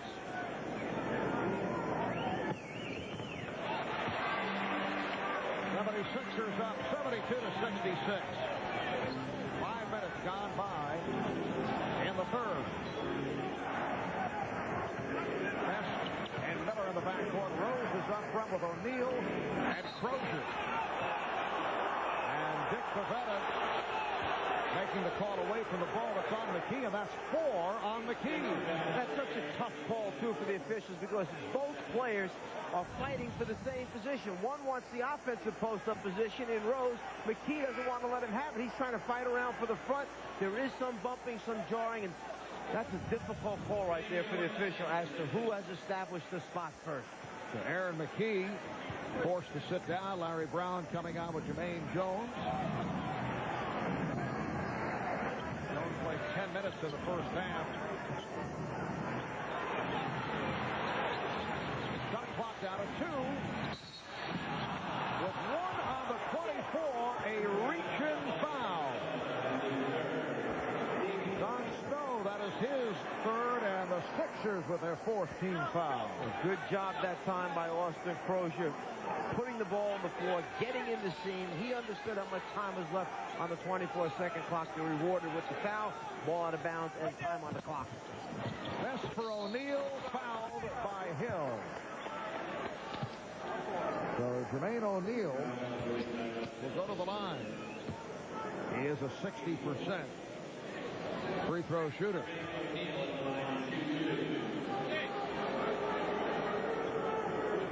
Jermaine O'Neal, 22 rebounds in game 1.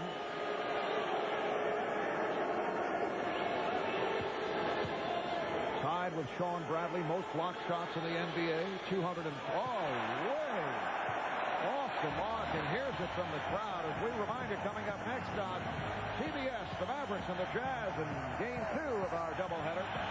Earlier this season, I recall Jermaine O'Neal talking about his difficulties with the foul line and says he actually has trouble when the crowd taunts him.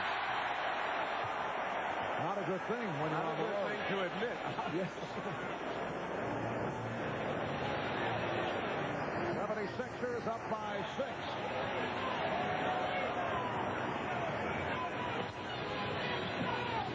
Shot clock down to 5. Snow penetrating. Dikembe Mutombo on the follow.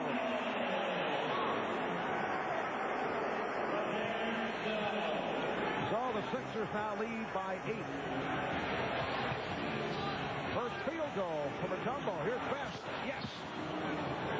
Travis had the foot on the line. That's a 2. And the Sixers up at 74-68. Just under 6 remaining in the third quarter.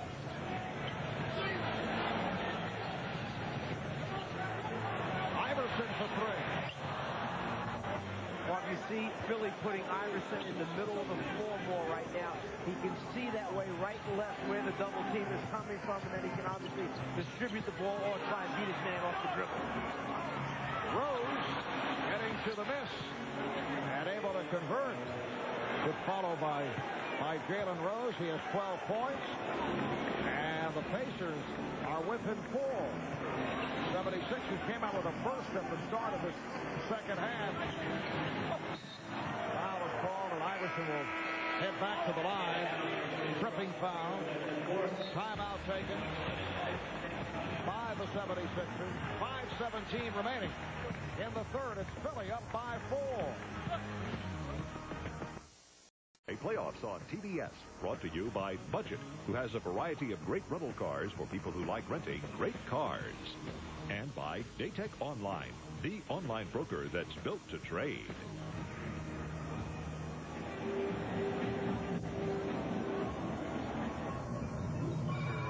I think if you look at our team, we have all the pieces to the puzzle. You know, we could probably use somebody else down low to really battle with J.O. But we have what it takes to go far in the playoffs, and we know that, and it's just a matter of putting the pieces together. And now I think everyone knows their role, and everyone's comfortable with it. And we just have to go out one game at a time and continue to put the plan in place and execute. And I think that's what we've been doing. Travis Best is such a vital part to this Indiana team because not only can he run the show at the point, he can score, put pressure on the defense, make shots. He's one of the few people that has a chance of guarding Allen Iverson off the dribble. Talking about putting the pieces together, this is a Pacer franchise that reached the conference finals 2 years in a row under Larry Brow, and 3 in a row under Larry Bird. For Isaiah Thomas, a difficult task. Gone are Rick Smits, Dale Davis, Mark Jackson, a fellow by the name of Chris Mullen, who is working the studio last couple of nights.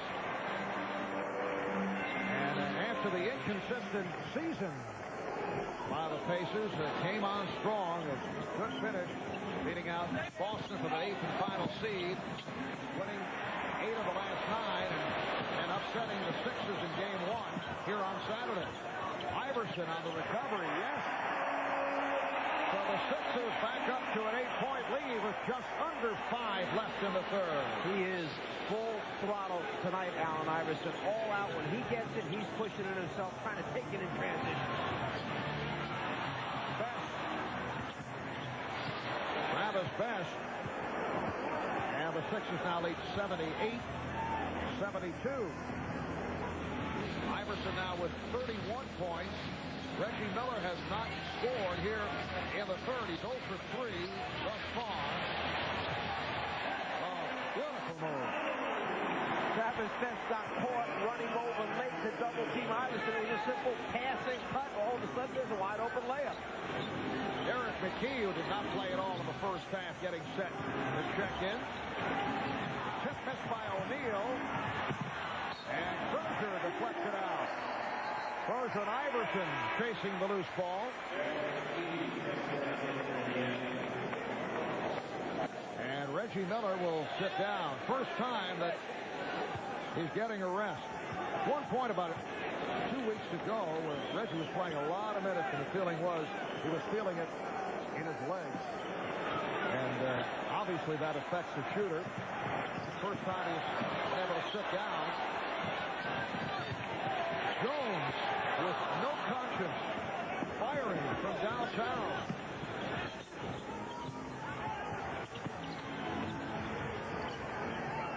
Eric McKee, not a guy who looks to take the shot unless it's in close.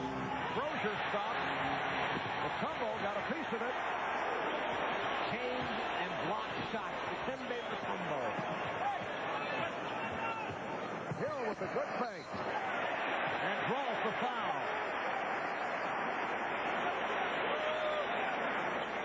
And you hear coaches say, take the ball to the basket hard. Tyrone Hill takes the ball to the basket hard. When he starts, puts the ball down on the floor one time from the wing facing up, not many people want to get in his way because he'll take the contact, draw the foul, and perhaps dunk, finish it, and go to the line for 3.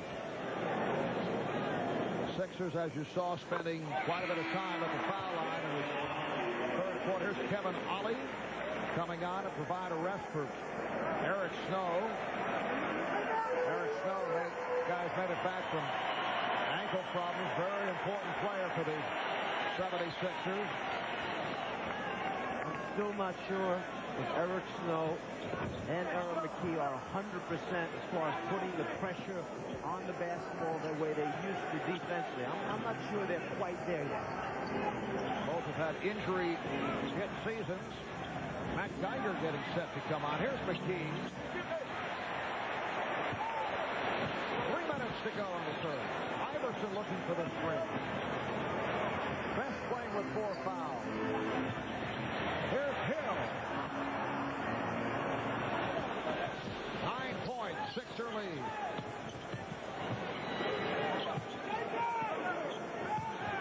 O'Neal pounding it on Mutombo and lost it.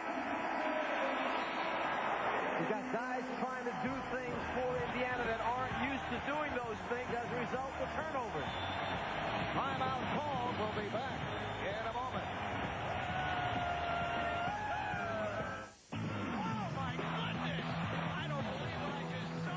We'll make your website 3 times faster, or we'll give you $1 million.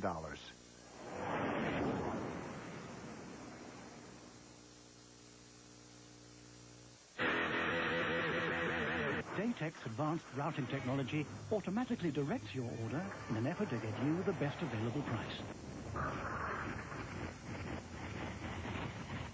Daytech Online, built to trade.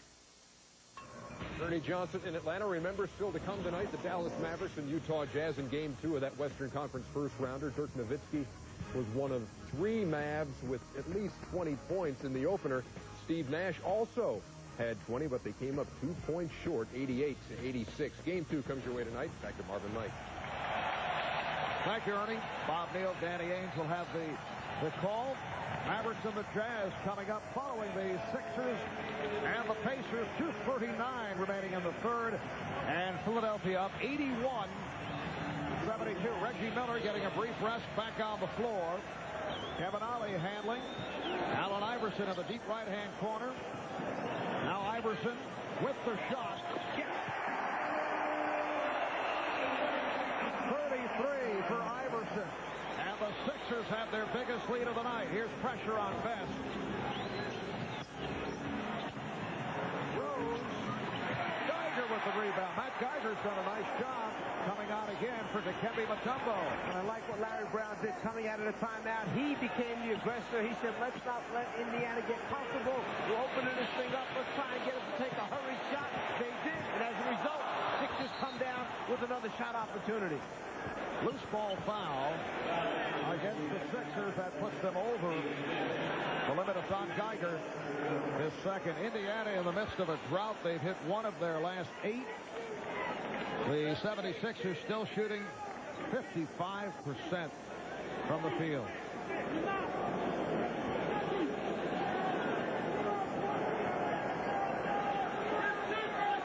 Travis Best, an excellent foul shooter.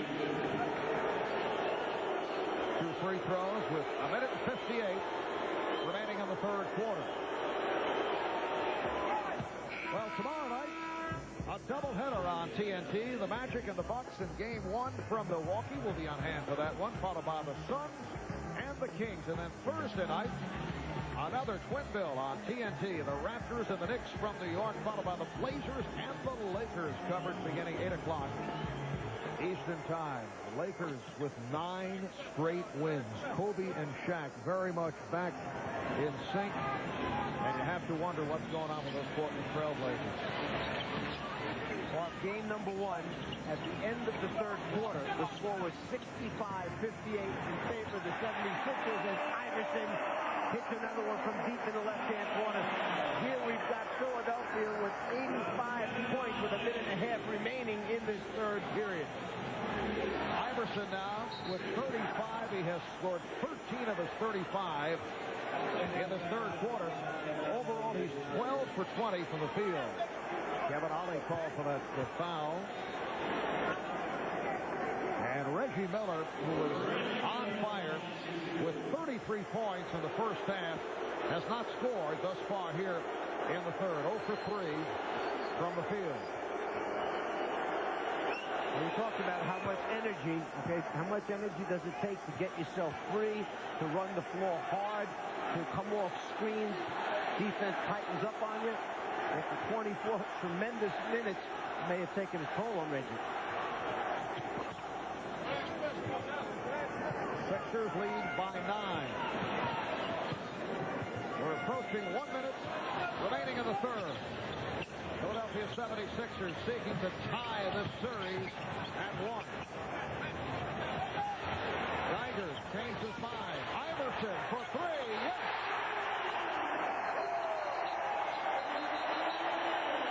And George Lynch and Jeff Foster had to be separated. Maybe a double technical. Geiger almost threw that pass under the basket to his teammate. He saw an open 76er right under the rim. At the last second, he spotted Iverson stepping back behind the three-point line. You'd have to say it was a pretty good decision by Matt Geiger. Well, apparently it was Lynch and Best. Then Foster stepped between them, and they hit with a double technical. Here's Rose. Jalen Rose getting it down in a hurry, so the Sixers now lead 88-78. Under a minute remaining in the third.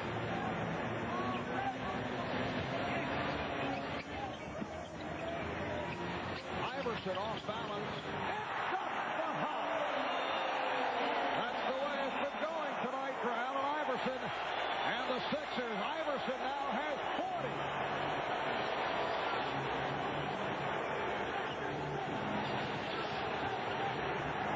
They trap Best. Best in trouble, finds Foster. Shot clock down to 5. Here's Rose for 3. Lynch on the rebound. That puts no pressure on the Sixers at all. Every time they trap Best, he runs all the way out 35 feet from the basket. He catches the pass, stands there and holds it. Final second of the third. And the foul is called on Best. Travis Best with his 5th foul. Allen Iverson's feeling so good that he shoots it into the front of the rim, gets the high bounce and the lucky roll, and just says, I worked hard for that one.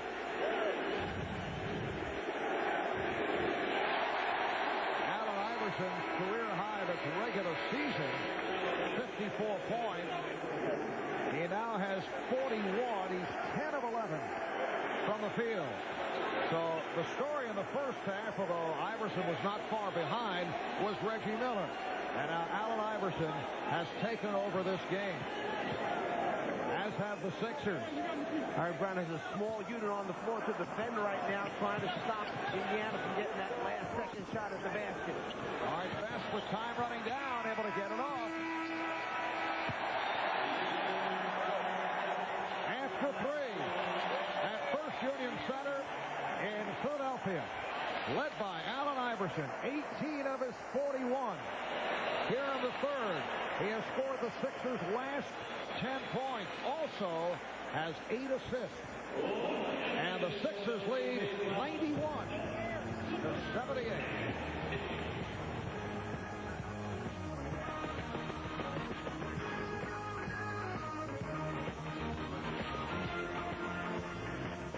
I was reading a book when I heard some birds. Even spa treatment. What if we also throw in a personal trainer? Hi, I'm Todd. Hi. Today we're going to work glutes.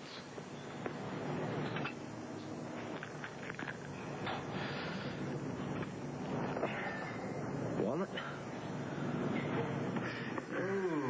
Personal trainer seems a bit much. Yeah.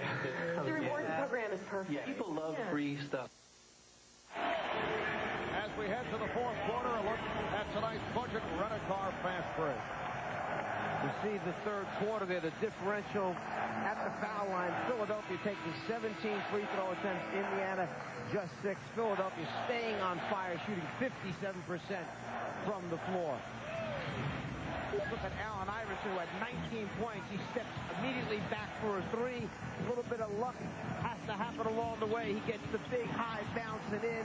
Then a little step back fade for Allen Iverson. 5 for 7 shooting in that third quarter. Yes, 19 of his 41 in the third, and that is a playoff career high for Allen Iverson.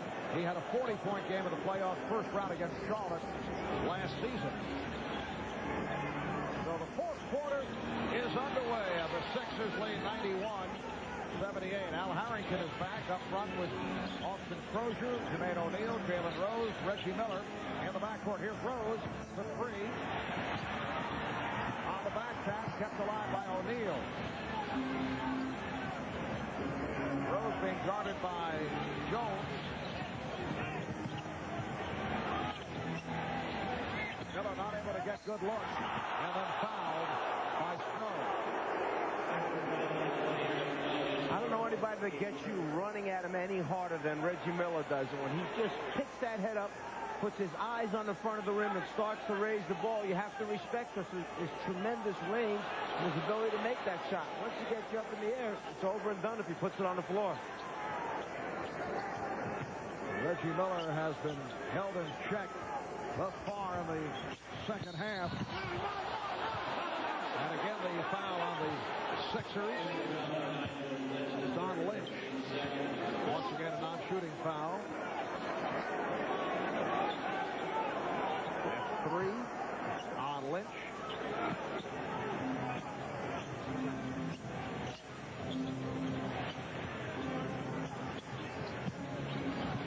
Oh, Lynch picked it off. Iverson. been the easiest shot that he's had so far. Larry Brown now going with Snow on Miller. Oh, Iverson diving to come up with a steal. Here's Lynch. Spinning and fouled by Rose.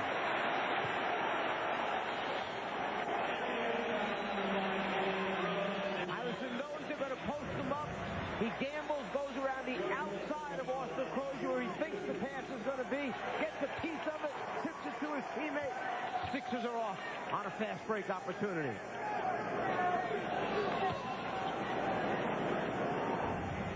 George Lynch, 2 out of 4 at the line.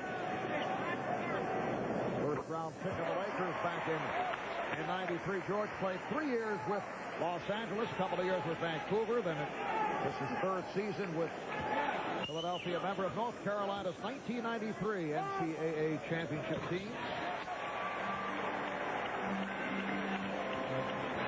Sixers by 15 points. And Larry Brown gets up, walks down the sideline, and he yells to his team, extend the defense, get up, put the pressure on him. He does not want them to become lackadaisical here and let Indiana back in this thing. 16 points for Rose. Minute and a half gone by in the fourth quarter. 76ers looking to tie the series at 1. Game 3 at Conseco in Indianapolis Saturday afternoon. No. Lynch able to keep it alive and is fouled by Harrington. Allen Iverson goes over, talks to his buddy in the backcourt, Eric Snow. Says, look, that shot's going to be there. Take your time. Shoot the basketball to try and make it. That's what happened last game. Snow had a number of opportunities down the stretch. When he didn't make a couple, he started to pass the shot up. They played tentatively in the fourth quarter. Iverson, not a good shot. But Crozier not able to hold on. Allen Iverson apologizing to his teammates. His shot selection has been excellent here tonight. That's the first bad shot that he's taken. And they've been fortunate because on these last 2 shots, the Sixers have gotten the ball back each time.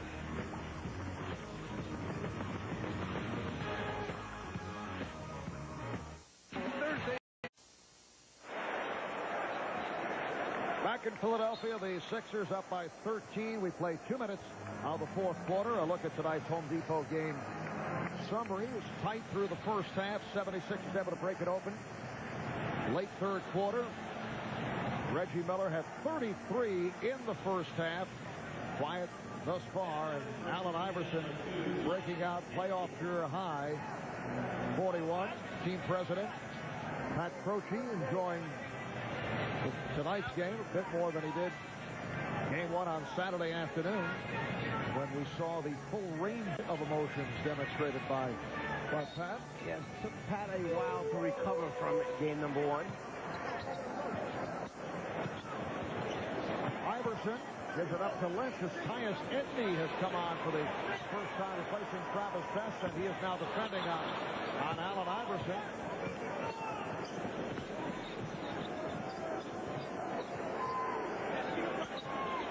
Edney played by Iverson at the other end. Tyus over the last 2 years played in Italy and Lithuania. Spent a couple of years in Sacramento, one with Boston out of UCLA. Crozier, and O'Neal is fouled by Mutombo. Jermaine hitting the floor hard. Sixers that time switching all the crosses underneath. That's what took so long for Tyus Edney to get an entry pass in on the wing. Every time they crossed, Philly just switched it, denied the entry passes to the wing. And again, Jermaine O'Neal hearing it from the crowd. Did not have a good experience at the line earlier in the quarter. Now 3 for 5 at the foul line. Coming up next on TBS, Mavericks and the Jazz in game 2 of our doubleheader. Utah Jazz in game 1 on Saturday, sparked by the electrifying play of the 39-year-old John Stockton with 18 assists. There's Miller. Kept alive by Crozier and stripped. Austin Crozier tried to pass it out to Reggie behind the three-point line before he actually had control, but Miller was standing there wide open on that offensive rebound by Crozier. Edney with the steal.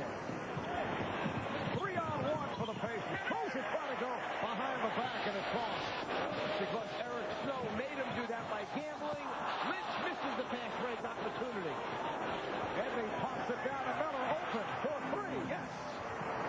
They change it to a two. He had a foot on the line. Tyus Edney has come on for Travis Best. He's in foul trouble, effectively pushing that ball down court. Sixers now lead by 10. Edney played only 24 games during the regular season. Spent a good portion on the injured list.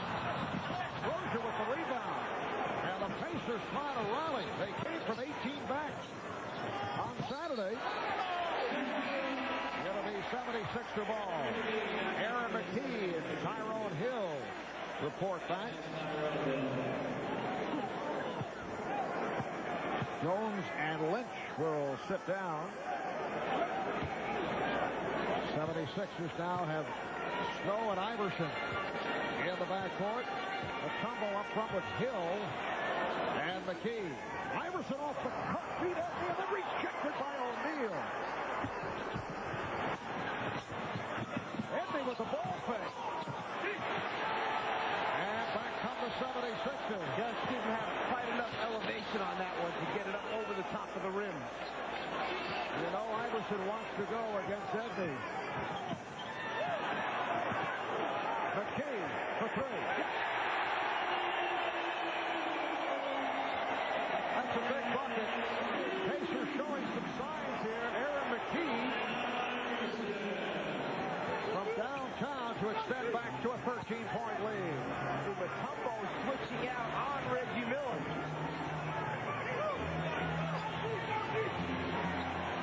Crozier with the step back. And the Sixers lead 96-85. And, you know, it's natural for Mutombo to go back inside the paint, so he switched that initially on Reggie. When the ball went over to Austin Crozier, he dropped right back to the middle lane. Reggie was wide open on the other side of the floor. Iverson off the head fake, going high off glass. 43 points for Allen Iverson, adding to his playoff career high.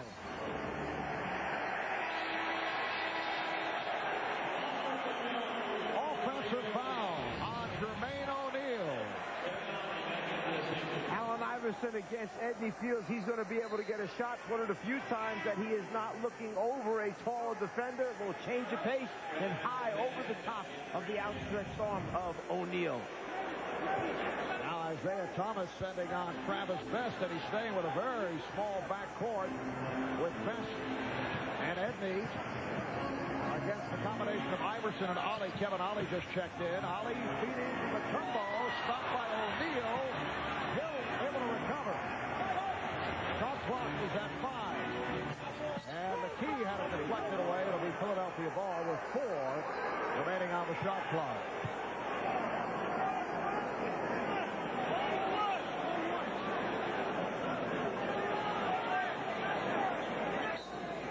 McKee throwing in. Can't find anybody and takes a timeout. Somebody was yelling out for Indiana, shoot it, pump the shooter from out of bounds.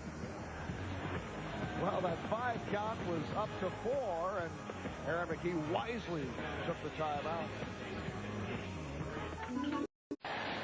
It's a 13-point lead for the Sixers. Allen Iverson, who scored 40 points, a league-high 17 times during the regular season, has 43 and counting following the 7 of 19 16-point game here on Saturday. McKee with 2 on the 24. So proves to be a good decision, taking the timeout. It allows the 76ers to set up a play, and 2 points to McKee. Sixers up by 15. Miller stepping back to draw the foul. He knew he had Tyrone Hill. The question is, was it a 3-point? I think he's going to give him 3. Yes, he is. that's part of the problem. When you have the big men switching out, they're not as agile as the smaller guys. Hill thinks he's going up. Miller waits just long enough to draw the contact. Heaves it up there. He'll shoot three. Reggie Miller won the NBA's free throw title for the second time in 3 years. 93%, well in front of Allen Houston of the New York Knicks. 93% a career high for Reggie, who's now 7 of 8 from the line tonight.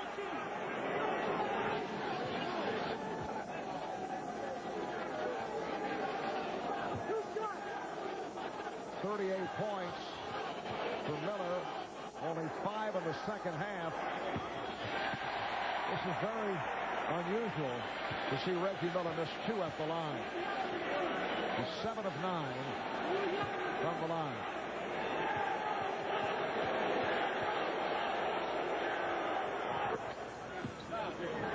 .618 remaining in the fourth, and the Sixers lead the Pacers 100-87.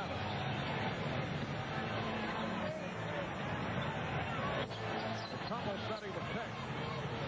There's McKee as Miller came flying by. Mutombo rejected by O'Neal.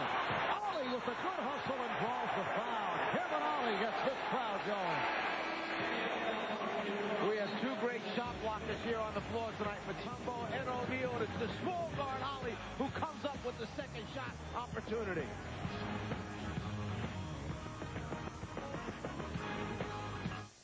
Believe it or not, many online brokers still rely on the technology of yesteryear.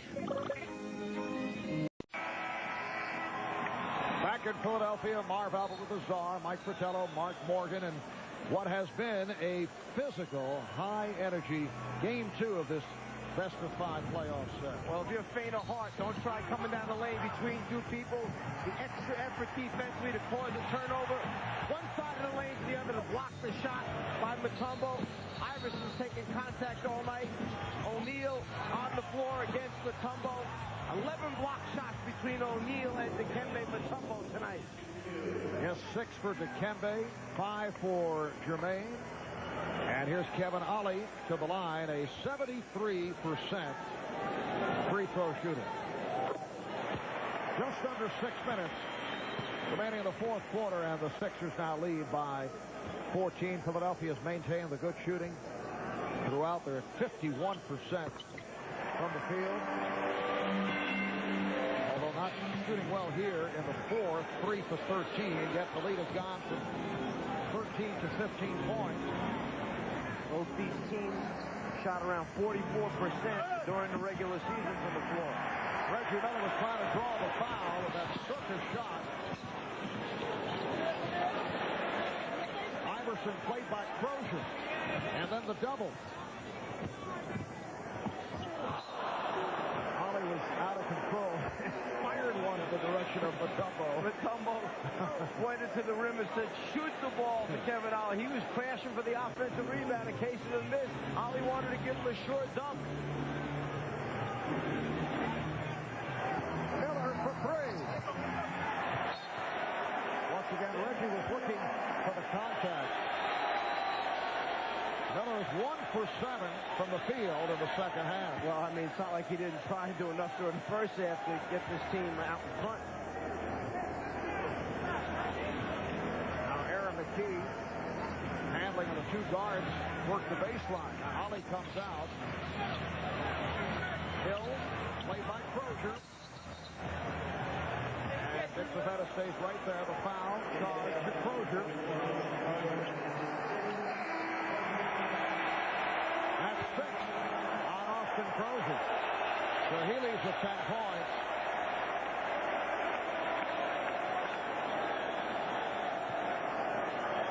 And Isaiah Thomas comes back with Al Harrington, who has not played much tonight. Harrington's played 15 minutes up to this point. 1 for 5 from the floor, 3 points.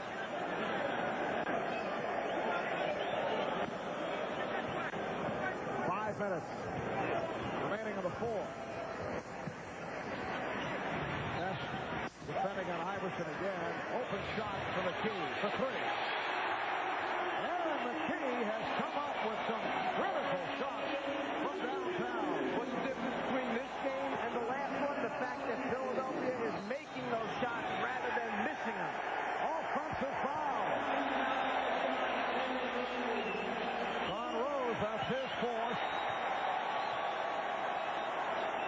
Dallas Mavericks and the Utah Jazz in Game 2 of their series coming up following the Sixers and the Pacers right here on TBS.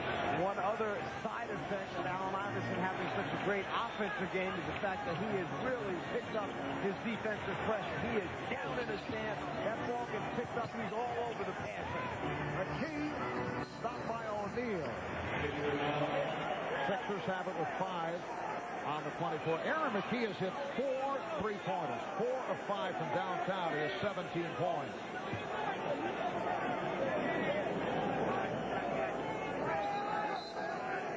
Ollie will throw in. And it's picked off by Rose. Oh, the loss for O'Neal. Jalen Rose underhanding for Jermaine O'Neal. The Sixers now lead by 16. You have Reggie Miller running to the left corner, spotting up for a 3. At the last second, he decided to throw the lob to O'Neal.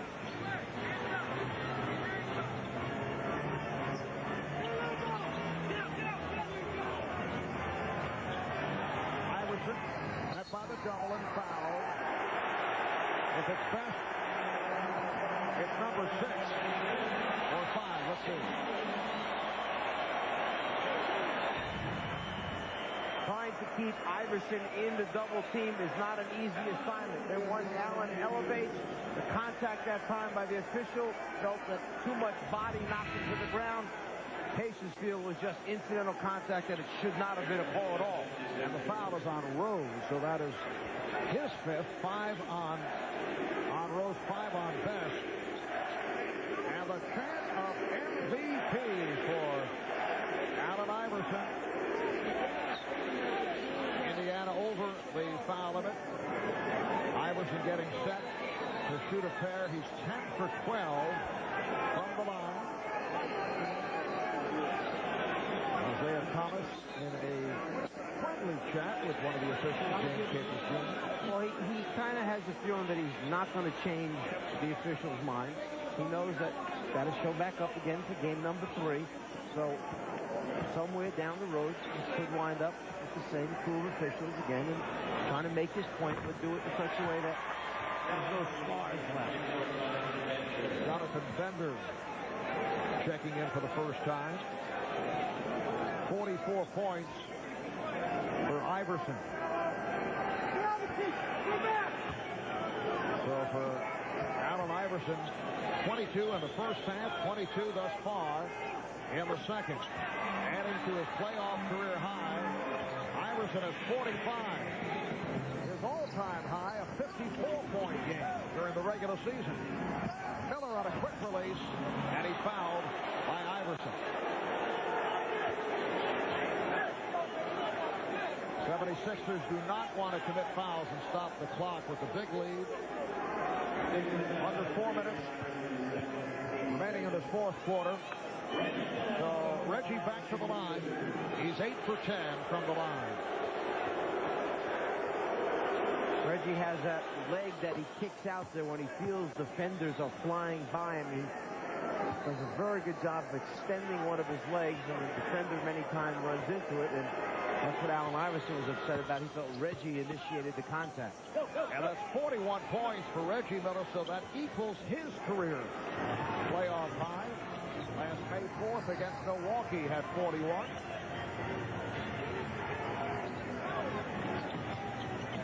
McKee gives it up. Snow chased down by McKee. Sixers lead 107-91 as they look to tie the series at 1. McKee takes it to the rim. Aaron McKee has played a major role. People will go away from this game talking about Iverson and Miller, as they should, but McKee is 7 of 11, 19 points, and has come up very strong down the stretch. Does it in a very quiet way. He does a little bit of everything. He can handle it, he can pass it, he can make shots, and he can defend. Foul is called on Snow. Timeout taken. We'll be right back. Liam Neeson, Helen Hunt, and Patrick Swayze. You set up my brother. Place in the known universe to buy parts. That's because you're not paying for a swank showroom. Or soothing background music. You could always bring your own.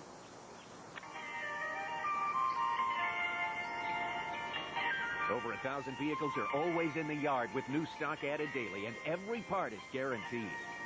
Can we crush it now? You wrench it. Guaranteed parts, no one beats our prices. EJ in Atlanta. John Stockton of the Jazz getting ready for playoff game number 170 of his career. The Maverick starters have played in 16.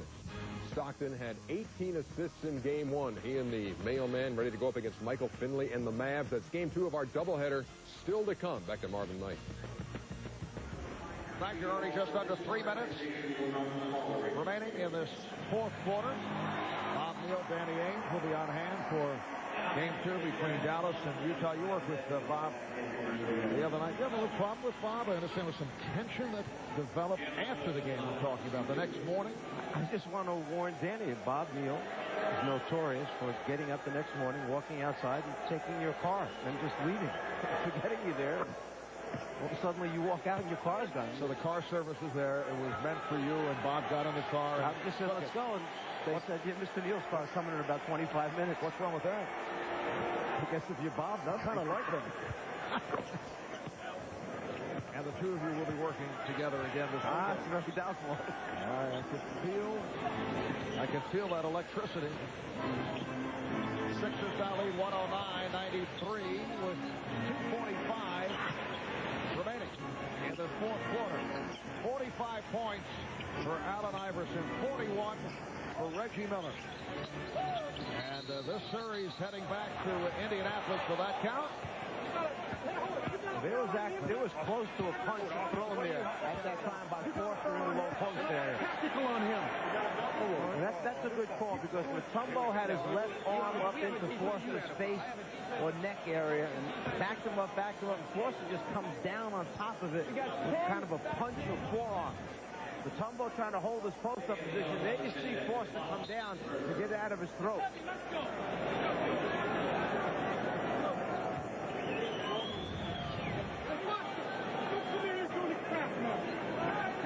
Apparently Jeff Foster has something to say to the official. Terry Gerber said, cut it out. I don't want to hear it. Foul was called on Foster. The basket by Iverson did not count. And Mutombo is at the line. Kemby is 1 for 7 from the field and on the line for the first time, but he has 10 rebounds, 6 blocked shots. George Lynch coming on now, replacing Tyrone Hill. Hill leads with 5 points, 7 rebounds. The Sixers up 110-93. It's the first of our doubleheader on TBS. Mavericks and the Jazz coming up next. Bender coming up short. Here's Snow. Lynch with the tip.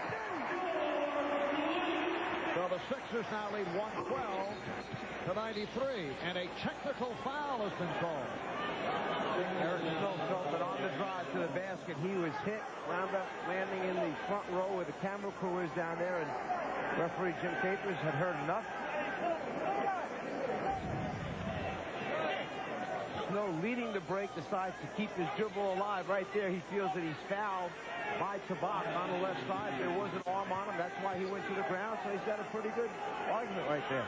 Tyus Edney not able to hit the tee. Todd McCullough, Kevin Ollie stepping back in, replacing Dikembe Mutombo and Eric Snow. Allen Iverson hates to come out of ball games. And you would think under normal circumstances, Larry Brown would take his star player out, but he gets so much grief from Iverson. So Allen remaining on the floor, and a foul is called. But I still think this is about time for Allen to disappear to the bench area. This game is over with. You have got to show up for the next one, and he obviously is an integral part of this team. So regardless if Allen gets upset or not, trying to put him down. You get the idea, though, he's worn Larry down. He does not want to deal. Now Iverson is coming in. And it sets it well.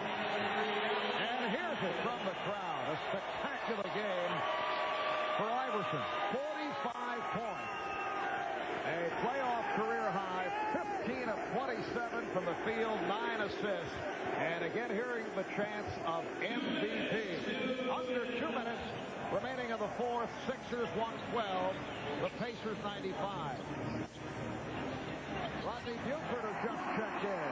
Rodney Buford has played well for the Sixers in limited playing time. And he comes in and he scores points for them. He's one of the young men that Larry Brown had to make a decision on who was coming in first tonight, Buford or Jones. He elected to go with Jermaine Jones.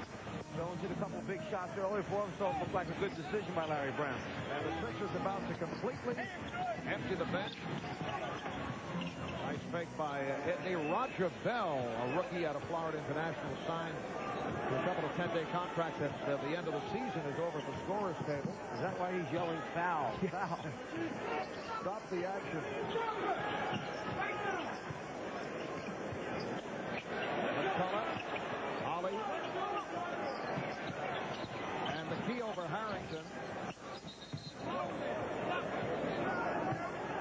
A loose ball foul on McCullough. Both teams over the limit. Jermaine Jones and Roger Bell. Come on. As John Savant goes to the line. See, Dick Bavetta, the veteran official on the floor, probably a huge Roger Bell fan. Yes. So he calls that loose ball foul there and gets Bell on the floor. What do you think? No question. Roger Bell, as you know, played college ball at Florida International and a couple of years at Boston University. He was in San Antonio and Atlanta's training camp past couple of years. Played CBA, football, and the IBL. Well, with 59 seconds remaining. Foul on Bender. What performances we have seen here tonight by Reggie Miller. For the most part, for Reggie in the first half, and that man, Allen Iverson, who had 45, 22 in the first half, 23 in the second half, 15 of 27 from the field, 12 of 14 at the line. And Reggie equaling his career playoff high with 41. And this series is headed back to Indianapolis for Game 3 Saturday afternoon. Tied up at 1. There will be a Game 4 in Indianapolis next Wednesday, and then, if necessary, Game 5 back here in Philadelphia a week from Friday night. We didn't see nearly the same amount of double teaming. Indiana did not get the ball out of the hand of Allen Iverson nearly as much as they did in game number 1. Let's credit some of that to the adjustments that the 76ers made. A couple days off they had to prepare for this game. And perhaps Indiana wasn't as aggressive going after Allen Iverson. And the crowd cheering the effort of the 76ers. Certainly a desperate scenario for Philadelphia coming off the loss after blowing the big lead, losing on that three-pointer in the final seconds by Reggie Miller here on Saturday. Buford off the steal, time running down, and they'll run it out. The 76ers defeat the Pacers 116 to 98. Iverson with 45, Miller with 41, 33 of the 41 in the first half. 6 block shots, 11 rebounds for Dikembe Mutombo. Jermaine O'Neal, 6 block shots, 11 rebounds. And Aaron McKee played a major role, 19 points, hitting 4 from downtown. Let's go to Mark and Allen Iverson. All right, thank you, Marv. Allen, were you trying to one-up Reggie there with your second half compared to his first half? Why were you so successful offensively? I mean, I took advantage of what they gave me. They've been doubling me a whole lot, and I've been trying to just get my shot off before the double come. And tonight, fortunately, I was able to hit some shots. But it's going to be tough on me all series with those guys doubling like that. It's just important for my teammates to step up and hit big shots and not even think about it when I give them the ball. You did have a lot of offensive help from your teammates. Why were they more effective? Was the spacing better? Were they in better position when you passed out of the doubles than they were in game one? Definitely. You said it all. I think we was better prepared for this. I think Coach prepared us real well for what they did to me in the first game. And my teammates just stepped up and hit shots. They're going to disrespect them and give them a lot of wide open shots. And then, that's the fun part about the game. You get to show why you're a pro and hit big shots. And guys like Aaron McKee did that tonight. Allen, thanks a lot. All right, thanks, baby. All right, Marv, Mike, back to you. Mark's new buddy, Allen Iverson. Thanks, buddy. So the series tied at 1 off the convincing win by Philly. For Mark Morgan, Mike Fratello, Marv Albertson. Good night from Philly. Coming up next, the Mavs and the Jazz in Game 2 of our doubleheader. We want you.